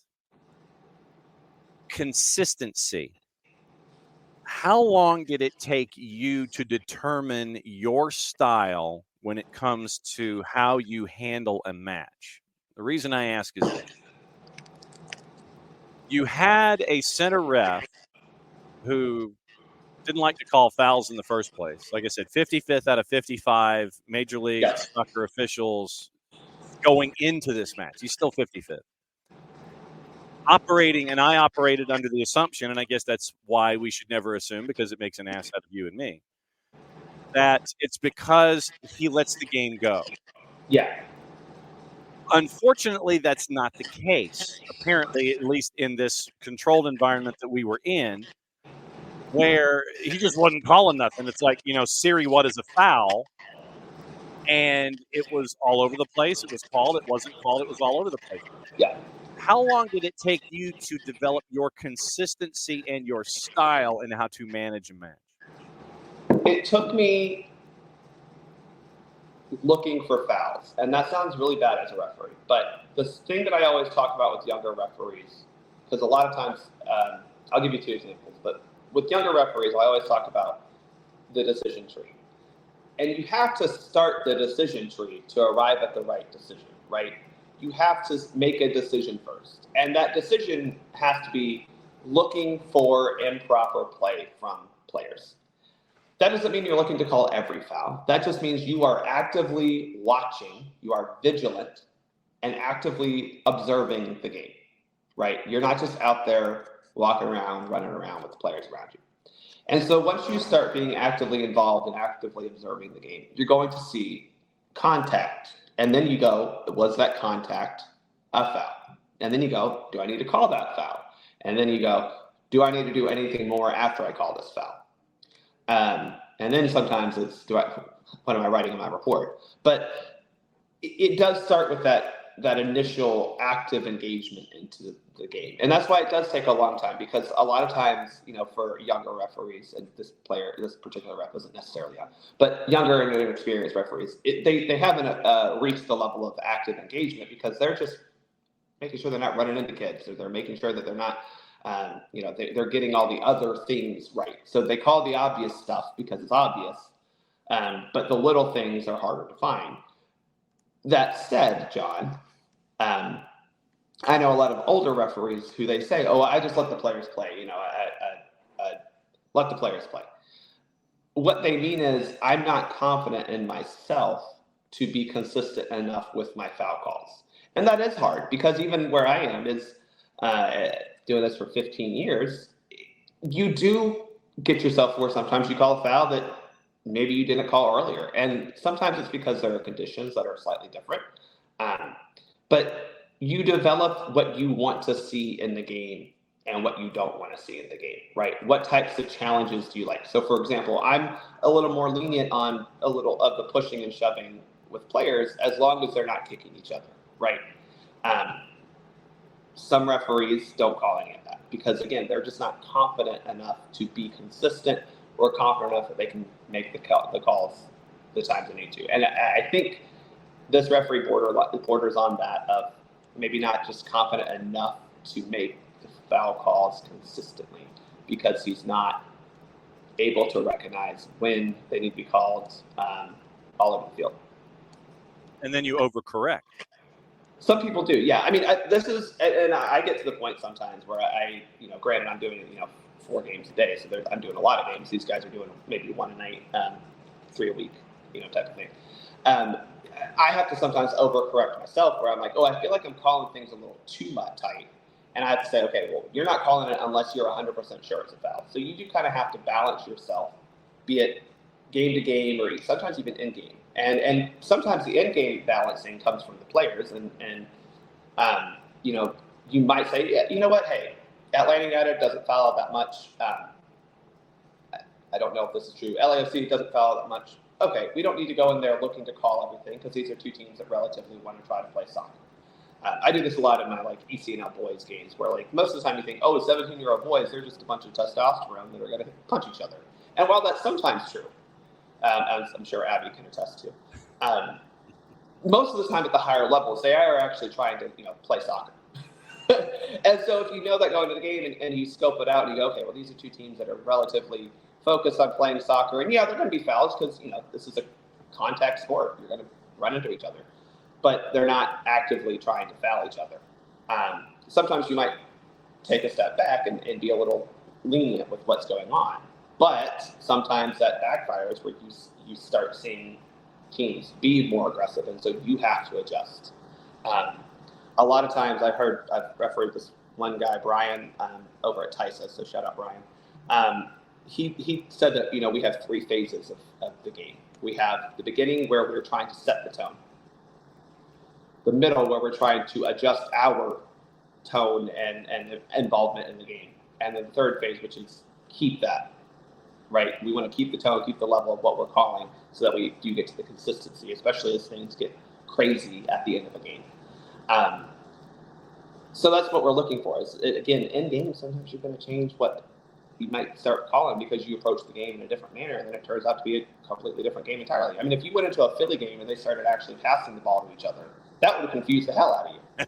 Sorry, I don't know why Philly's got me straight this morning. If you went to a St. Louis game and they actually were trying to play out of the back and connect passes to the midfield instead of just running into people, that would confuse you. You're prepared for it, so that might be like, okay, well, maybe I don't need to call things as strictly. But if you were to go to, a Columbus Crew game, and all of a sudden they're flying everywhere, running at everyone, trying to kick the ball away before it even gets there, or even after, that would also confuse you. So you would have to adjust your calls at that point as well. All right, one final thing that I wanted to discuss with you before you get out of here and actually go, I don't know, enjoy the beach or something. Yeah, beach is on the plans today, yeah. The 10 points that Wolves made yesterday as the Premier League gets ready for their all-hands-on-deck meeting on June 6th. Wolves are going to make 10 key arguments in favor of scrapping VAR, which is dumb in the first place, but okay, fine. When you look at these 10, there are some that are incredibly haughty in their HAUGHTY, haughty, in their observations. Not hotty-toddy. Yes, no, not not HODDY or HOTTY, depending on how you spell it. But when you look at these 10, what is your overarching thought about what Wolves thinks about VAR?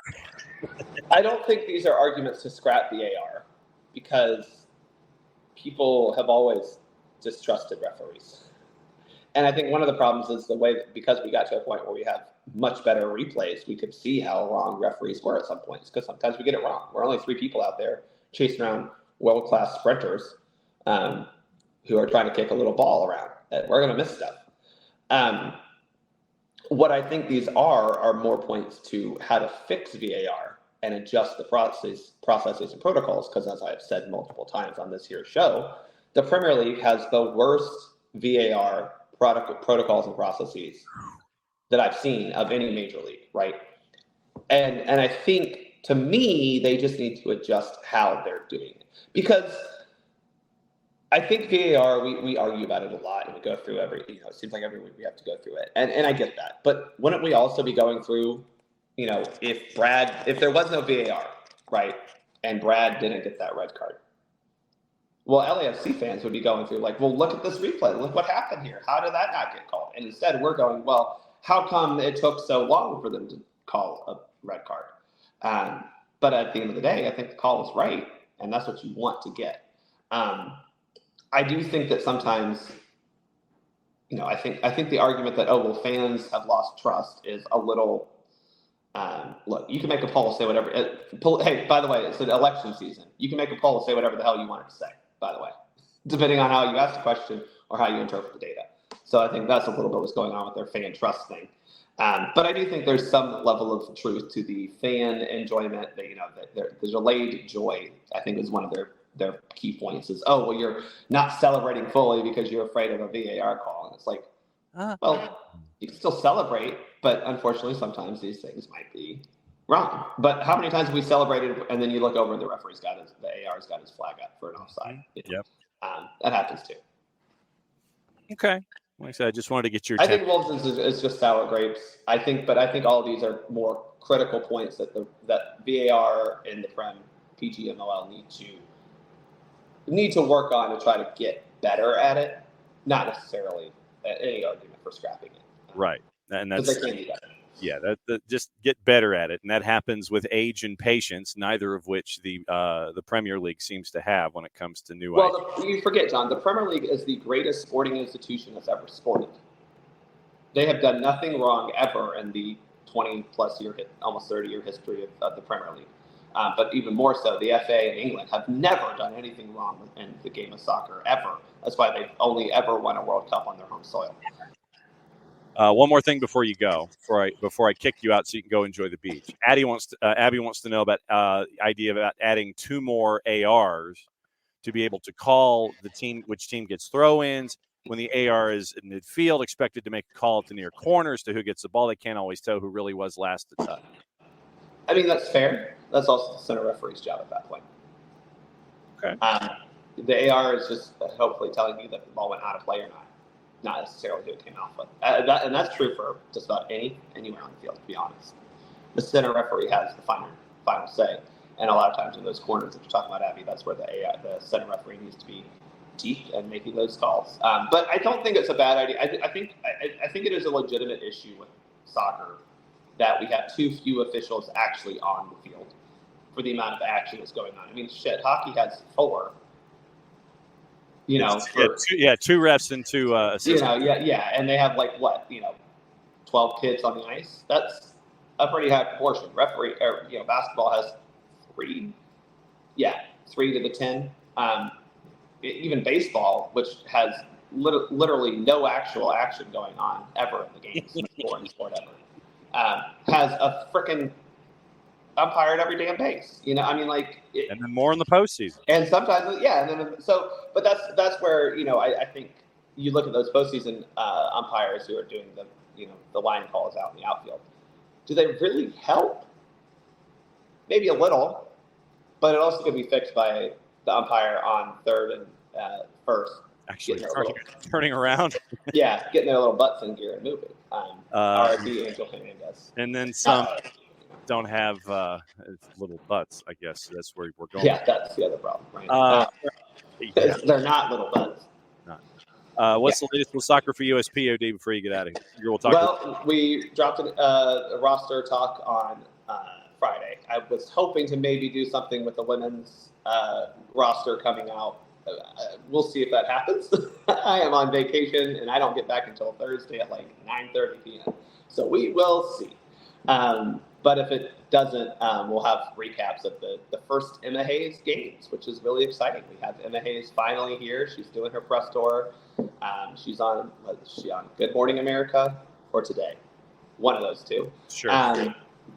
She's here. She's finally ours. She's here to lead us to victory. She's got to beat the Spaniards at some point. So there you go. Go enjoy the beach, my friend. Thanks for hopping on, and we'll catch up with you on the next edition of Reffing Down Here and Stuff. Hope if anyone's at the game, hope we have fun watching. Hopefully, Messi play. I have 3 tickets. I have tickets to 3 matches that may or may not involve Messi this year. I'm hoping I get to see him once. So. Oh wow! Okay. Enjoy your Airbnb mug, my friend. We'll see you soon. Bye, y'all. All right. That's Bart. He's in South Florida. Now we bring in Jarrett. Morning, Jarrett. Morning, John. We were discussing a lot of reffing down here, and I wanted Bart to treat me like I was 12 this morning and walk me through DOGSO and walk me through adding time and walk me through elbows and walk me through chirping and all of these different kinds of things. So it was a rather eventful Reffing Down Here segment this morning, where I wanted to make sure that Bart gave us both sides of the equation when it came to incidents that happened in the LAFC match with Atlanta United. So that's where we got to spend the last half hour of the show. I mean, yeah, because there were decisions in that game, and that's the word. That's the word to use. There were decisions. There certainly were. I still don't necessarily think any of them were wrong by the letter of the law. The DOGSO one, I think the question still is like, would he have gotten to it? Does it meet all the requirements of it? Yeah. But you can find the pieces there. The elbow, I think, is an orange card. I don't know, because I don't know he reared back enough to give a red, and you cannot give a yellow when you go to VAR. Aaron Long didn't really line him up and look over his shoulder. It was a yellow card, and also this is not the first time Aaron Long has gotten right along the lines of dangerous play. But to me, it wasn't a red necessarily, and you can't review for a red. And so they didn't go to the monitor for it, which makes sense. Now, again, all plays are reviewed. Even if they don't go to the monitor, it does not mean others. It doesn't mean that they didn't review the play. Yeah. And in this instance, they probably looked at it and thought, yeah, it's not a red. That probably should have been a yellow, though, but you can't go back and give a yellow. Yeah. So there's really nothing you can do with it at that point. Thought everything else was fine. And then you had to add to us. And then well, that's just the referee being bad at his job. Yeah. Is that Atuesta wasn't sent off when he was, and then that's Steve Cherundolo also being very bad at his job. Ooh. Because once Atuesta decided to truck Tristan Muyumba or Jamal Thiare, whoever it was, right. And wasn't sent off for what was pretty blatantly a yellow card tackle. Cherundolo should have had him off right then and there. And then 2 minutes later, he does it again. And then he gets sent off. Like, it was the fact that the ref didn't send him off the first time was just, it was inept officiating. Yes. I would not go so far. I would not go to the extremes that I know, refs cheat and Paul. We're not going to accuse an official here of being intentionally bad at his job. This is the, never accuse malice when ineptitude is an acceptable answer. Right. So. Yeah. And I think that's where we were on a bunch of different levels when it came to what we saw on Sunday. Doug Robertson, because Atlanta was inept in the build-up again, and both teams were very tired. You could tell both teams were dragging as that game went along. But once again, Atlanta turning the ball over in build-up. I thought they had good sequences where they would, if it wasn't there, they were playing the ball back, which isn't a sin, despite what everyone will want to scream. Because I thought they accomplished their goal a couple times where they would play the ball back, pull LAFC further up the field. Correct. But then, as you're trying to play through them, which there was space to do, LAFC was not, they ain't Red Bulls out there pressing like experts. There was space to do it. Yeah.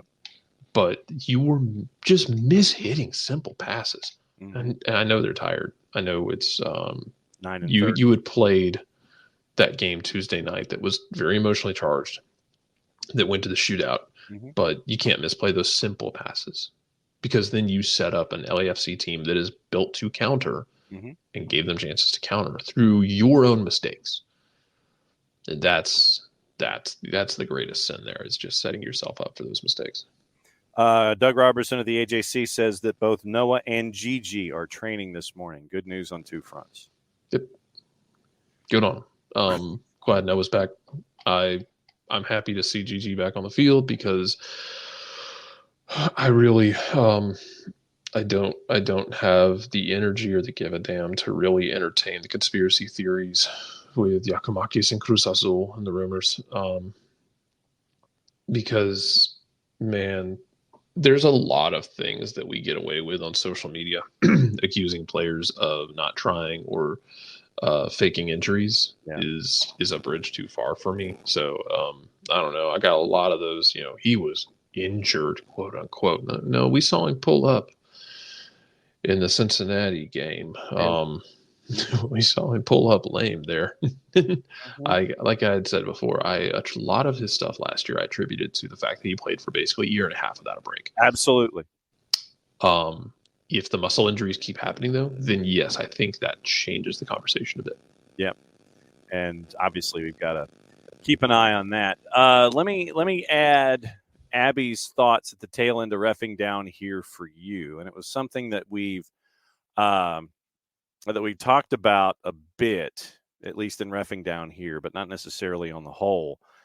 Abby is looking to add 2 more ARs to help out, to just make it basically 50-50 situations where ARs are only responsible for their half of the field. And so you would add an AR on each side to help out with who really did touch the ball last, those kinds of things, to help out the center ref, since the game is apparently now being played at, if you were to ask Wolves, a speed with which the current set of referees can't keep up. Then Abby is asking if we were to add an AR on each side, if that would help things out. What say you, sir? Are you happy? Maybe. Are you happy with 1 and 2 with a 4th, or do you want to add 2 more? That's fine, right as it is. I'm fine. If you want to experiment with it, fine. MLS Next Pro coming your way. Absolutely, I could see something like that. And yeah, there were so many things that I'm still trying to figure out. It was mentioned in the Twitch pitch about Open Cup, where have you ever seen a center ref help out dudes who were cramping? Not outside of like UPSL. Yeah. So we saw that in Open Cup, and that was something that was out there, and it was intriguing to say the very least.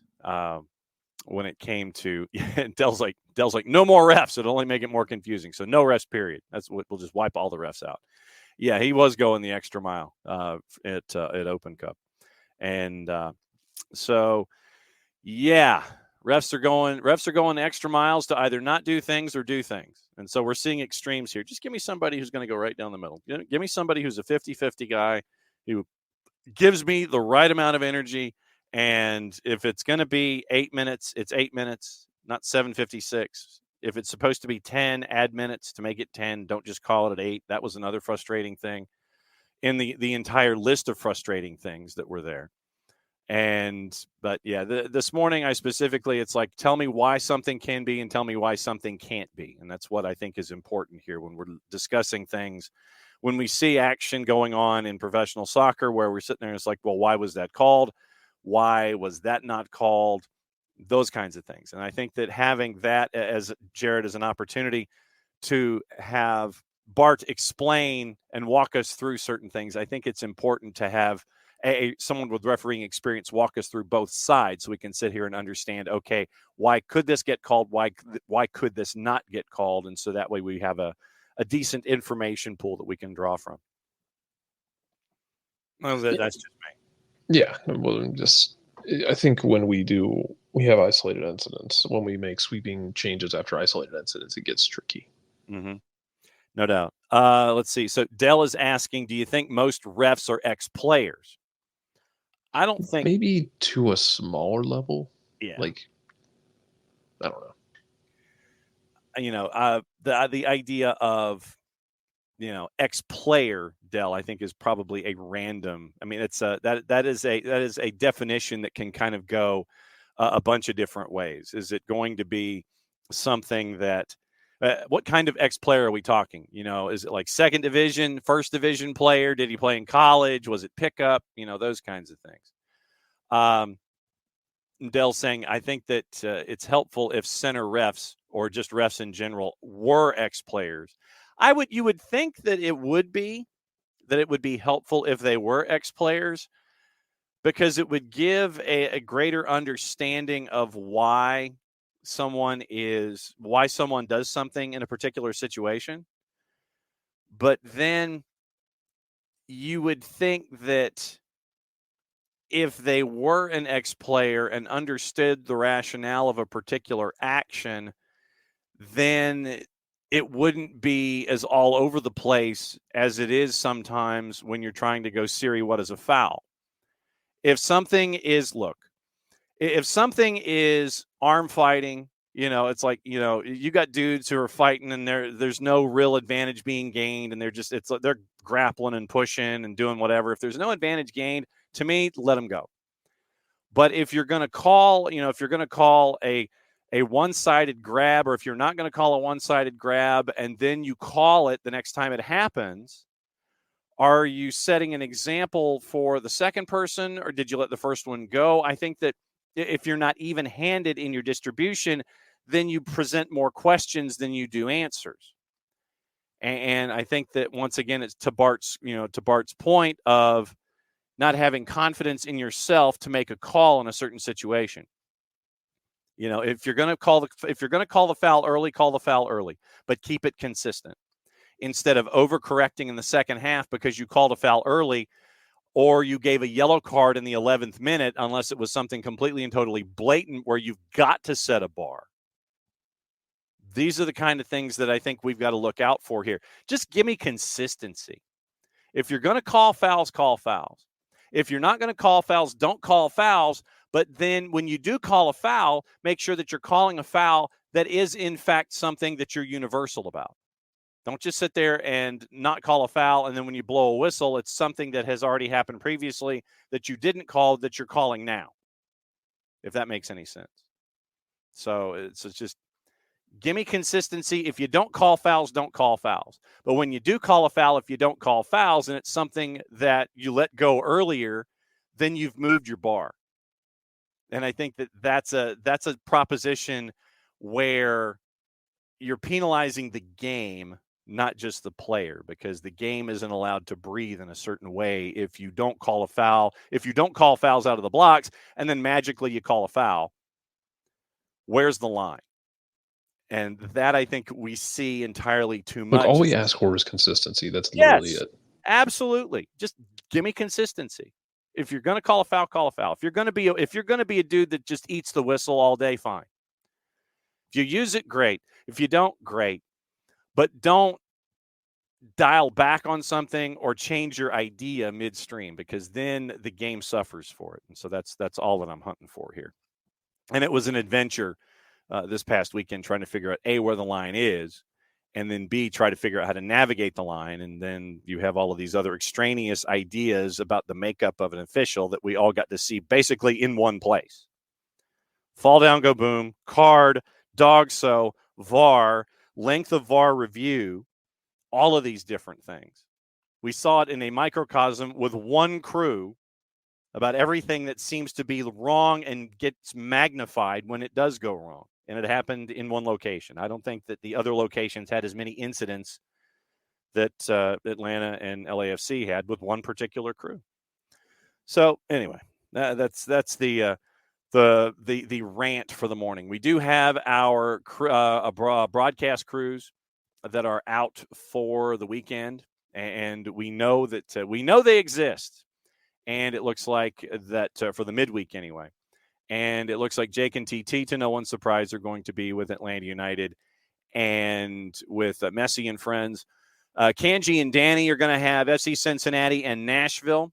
Joe Tollison and Greg Sutton are going to be in Montreal for DC and Montreal. Callum and Kalen are going to be with Red Bulls in Charlotte. Neil Sika, Lori Lindsay are going to have Philadelphia and Toronto in Chester. Tony Husband and Ross Smith get to go to Austin for Los Verdes and for Portland. Tyler Terrens and Kendra D. St. Aubin. So Tyler gets a home game. Kendra gets the fly down from Minneapolis for Chicago hosting the Purple team. Mark Followell gets to go all the way from Dallas to Houston and is paired with Warren Barton for Houston and Colorado. Krakauer and Jalil Anibaba are in Kansas City for Sporting and Vancouver. Late night action, Rogo gets a home game. Mark Rogandino and Heath Pierce go to Carson for FC Dallas and LAG. It is Max Bretos and Lloyd Sam for Seattle and RSL. And the late night, Keith and Mo are at the BMO Stadium for LAFC and Minnesota United. So those are your match day 17 assignments for this particular go-round. I still keep hitting refresh, trying to find out if we have the assignments for week 17 for who's the man in the middle. We do not. We do not have those as of yet this morning. So when those get posted, we will definitely let you know, and obviously we'll be talking about it tomorrow as well. Gossip, rumor, and innuendo before we tip our hats and give our best to someone. Let's see. According to our friends at the BBC, who are our aggregators for this, the football gossip of today, once again, we know about who's being courted where. We know about who's possibly signing where. United talking to De Zerbi at the possibility of succeeding Ten Hag, but United are considering retaining Ten Hag, according to the Manchester Evening News. So pick your paper, pick your source, and you're going to get either opinion. Kieran McKenna set to sign a new long-term contract despite interest from Chelsea, United, and Brighton. That's from David Ornstein over at The Athletic. So it looks like McKenna's going to stay at Ipswich. I think that's big. PSG ready to take on City and Arsenal for the £100 million rated Newcastle midfielder Bruno Guimaraes. Former England midfielder Alan Lallana is in talks over a return to Southampton on a free when his Brighton contract expires next month. Everton are, yes, Dell, it is a double game week for fantasy, so set your fantasy teams now. Everton will set a demand for £80 million for Jared Branthwaite, but Manchester United hoping to strike a £60 million deal for the defender. That's from one of the four-letter papers, not the four-letter paper. Take the information at your own peril. Rennes midfielder Desiree Doué set to be the interest from Arsenal and Manchester United. He's 18. Chelsea considering rivaling Newcastle for defender Tosin Adarabioyo, who's going to be a free agent when his Fulham contract expires this month or next month. Southampton's going to try and sign Flynn Downs from West Ham, and Newcastle's Ryan Fraser on permanence after successful loan spells last year. Leicester may target West Brom boss Carlos Corberán when it looks like Enzo Maresca is going to join Chelsea. Newcastle considering a £20 million bid for Burnley's under 21 keeper James Trafford. Four-letter paper. Take the information at your own peril. Liverpool also want Trafford with their Republic of Ireland keeper Calman Kelleher looking to leave the club. United expect Casemiro to sign for a Saudi Pro League club this summer, willing to sell him at an enormous loss. Next stage for the clubs in that league that we neither condone, promote, nor endorse is to get players in their prime, not get players on the downstroke of the Laffer curve. Villa not interested in another move for Clement Lenglet. Frenchman just finished a season-long loan at Villa Park. Liverpool and Chelsea among the Premier League clubs interested in Leeds forward Crescencio Somerville. We mentioned John Textor stepping up his bid to buy Everton. Potential new Napoli boss Antonio Conte wants to sign Romelu Lukaku to replace Victor Osimhen, who wants to join a Premier League club. Norwich City want a 26-year-old Danish left-back Martin Fraze, whose contract with Nordsjælland is set to expire. AC Milan are interested in Emerson Royale at Spurs. PSG and Xavi Simon want to join Barca despite interest from Leipzig, Bayern Munich, Chelsea, Manchester United, Newcastle. Real Madrid ready to offer in excess of £25 million for Lille's 18-year-old center back Lenny Yoro, who has also been linked to PSG and Liverpool. And former Bayern Munich and Germany manager Hansi Flick is going to sign a 2-year deal to become Barcelona boss tomorrow. That is gossip, rumor, and innuendo. What to watch and where to watch it and how to watch it. We'll get into that and let you know what's going on. Soccer on TV today. It is Copa Libertadores action, 6 and 8. Junior and Botafogo, Flamengo and Millonarios. It's also simulcast on Espanol. ESPN Plus, the Bundesliga B playoff between Van Wiesbaden and Jan Regensburg. That is at 2:20, so it's a light day for the sport as we get ready for midweek madness and another 2 matches in a week. So if you don't have BN or BN in Espanol, you can get BN in Espanol. You can get Teise for the fans, Goal TV. What else am I missing? Liga 1 Max, all the BNs, Nuestra Tele, Fanatis, fntz.co/soccer down here. And Jason got me hooked. I blame him. It helps the network out. It helps us out. And it is all over the place. Ineos is confident finding a solution that allows Manchester United and Nice to compete in next season's Europa League, of course. And they're trying to do the same thing, trying to figure out Girona and Manchester City in the Champions League. All right, so before we go, Jarrett, yesterday, it's news that you don't want to ever see, especially when it comes and surprises you like this. But we lost, and I know that we'll throw the word legend around a lot when it comes to sports and things like that. But when it comes to individuals who are a part of the fabric of what we do, Miller Pope is a part of that fabric, and we sadly found out that we lost him the other day, and it is not going to be the same in the radio community. It's not going to be the same in the media community here in Atlanta with Miller Pope shockingly passing away, and we got that news yesterday.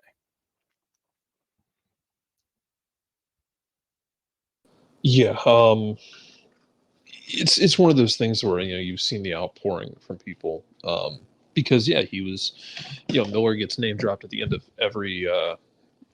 pretty much every broadcast having to do with Falcons, Braves, United, Georgia Tech, a lot of stuff around the city. But Miller had been doing this, I think Miller started at GST in '79. Wow. Like, put it this way, he was and we're gonna play connect the dots here, and I don't know that everyone's gonna get these references, and that's okay. They're mostly for me right now as I'm working through this ish. Miller could tell you stories about Skinny Bob Harper. Yes. Skinny Bob Harper, for those of you that don't know, if you ever watched the show WKRP Cincinnati, just one of the greatest sitcoms in the history of television, and you will never convince me otherwise. Them's fighting words otherwise. But Skinny Bob Harper was the inspiration for Johnny Fever. There are a dwindling number of human beings left from, and I know this phrase carries a lot of like eye roll, but the good old days of radio. Yep.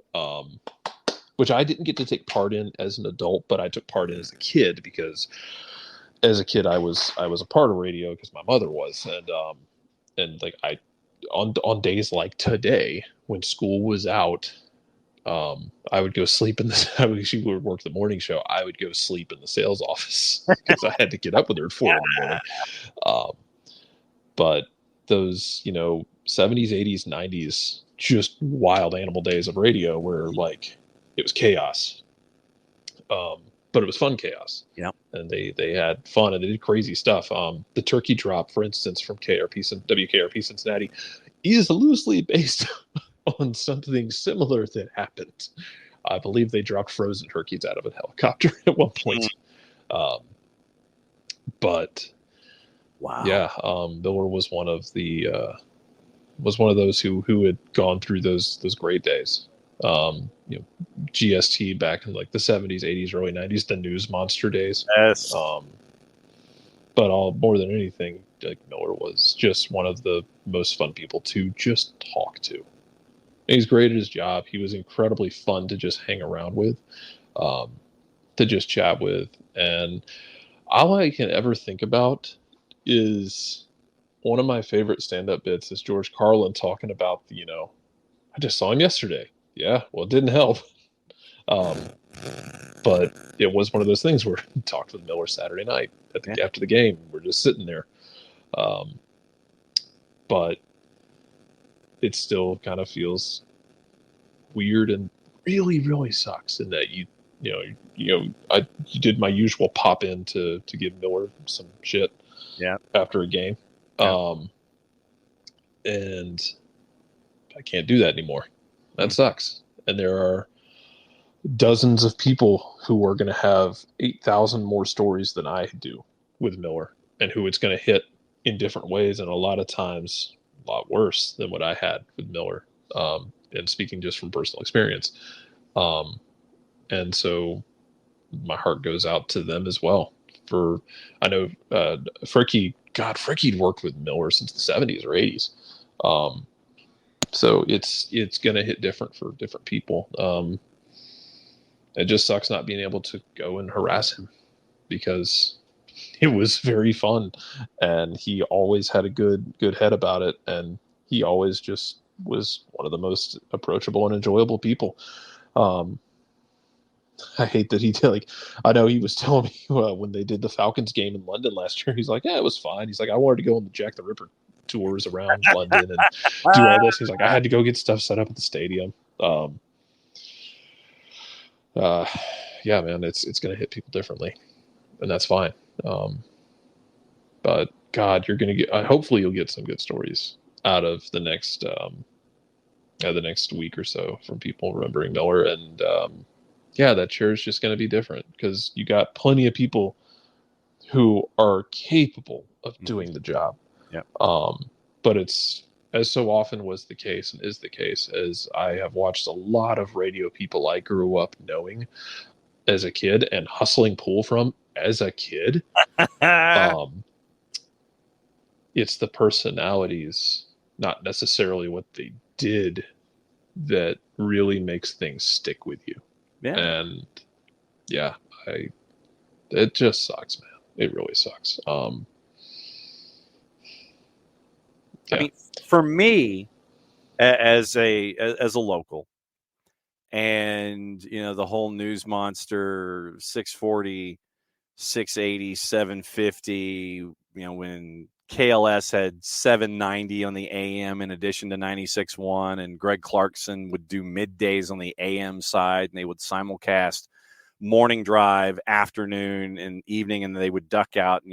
They would duck out with different programming on the AM side. It was Gary McKee and Skinny Bobby Harper. It was Jim Howell and John Moore on 750. It was on 640, it was guys that have gone on to national careers, and you have Kim Peterson making fun of Sluggo Seidel and all those kinds of things. But it was Keith Cowan giving your updates. Well, but that's the thing, is that it sticks with us, with Keith Cowan doing traffic, and it's when you have, when you're looking at things and you're in traffic, it's always about the Dunwoody family. And when you're up 285, it's always about what's going on with the Dunwoody family. And it's part of the vernacular that we have. And who's a local and who's not.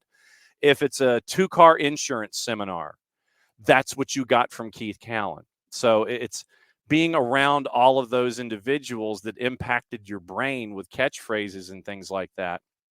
And at the end of all of the sports broadcasts on radio that we could think of, dating back as long as we can remember, our audio engineer Miller Pope, literally just as a part of the credit roll at the end.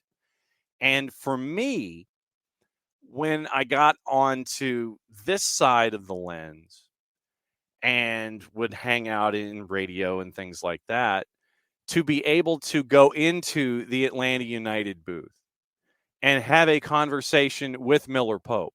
And for me, growing up here like you, it's like I'm having a conversation with Miller Pope. It's one of those things that has always, if you're a local, you got to touch that piece of Atlanta radio history, and Miller's a part of the fabric of it.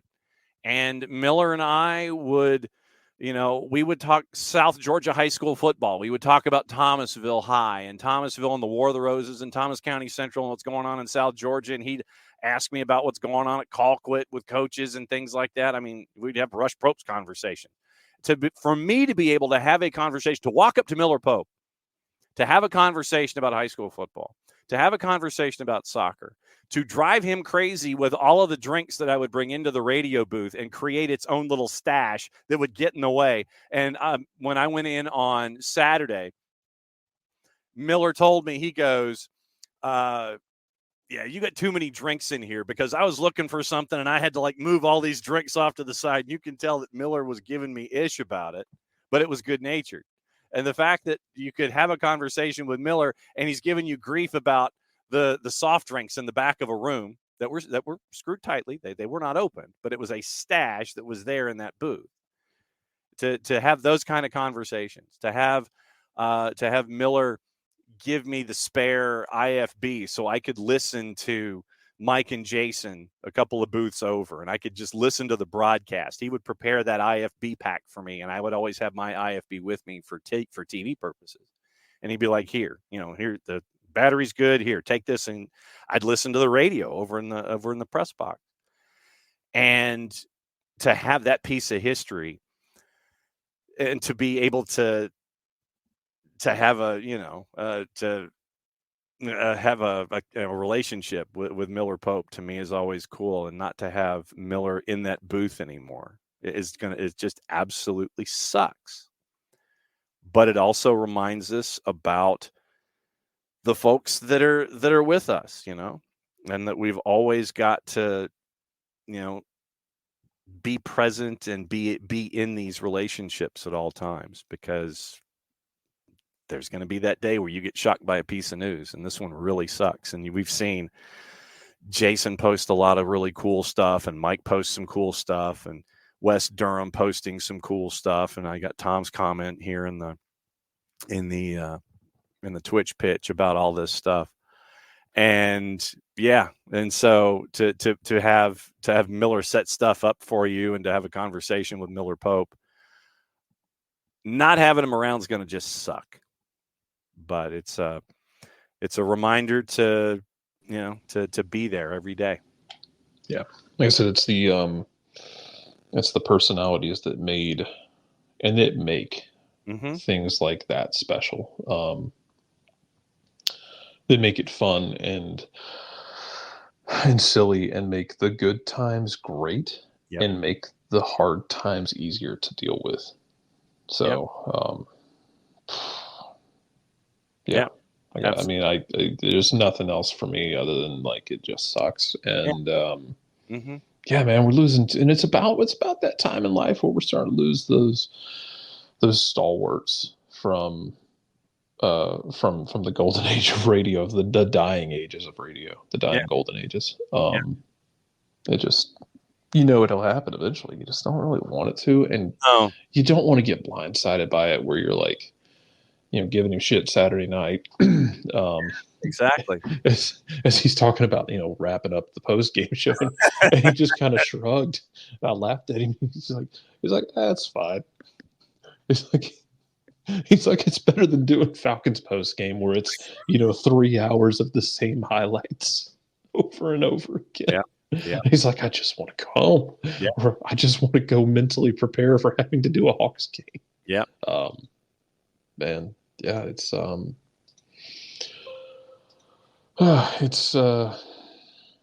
it's just a gut punch. Yeah. And you move forward, but you have to move forward. But yeah.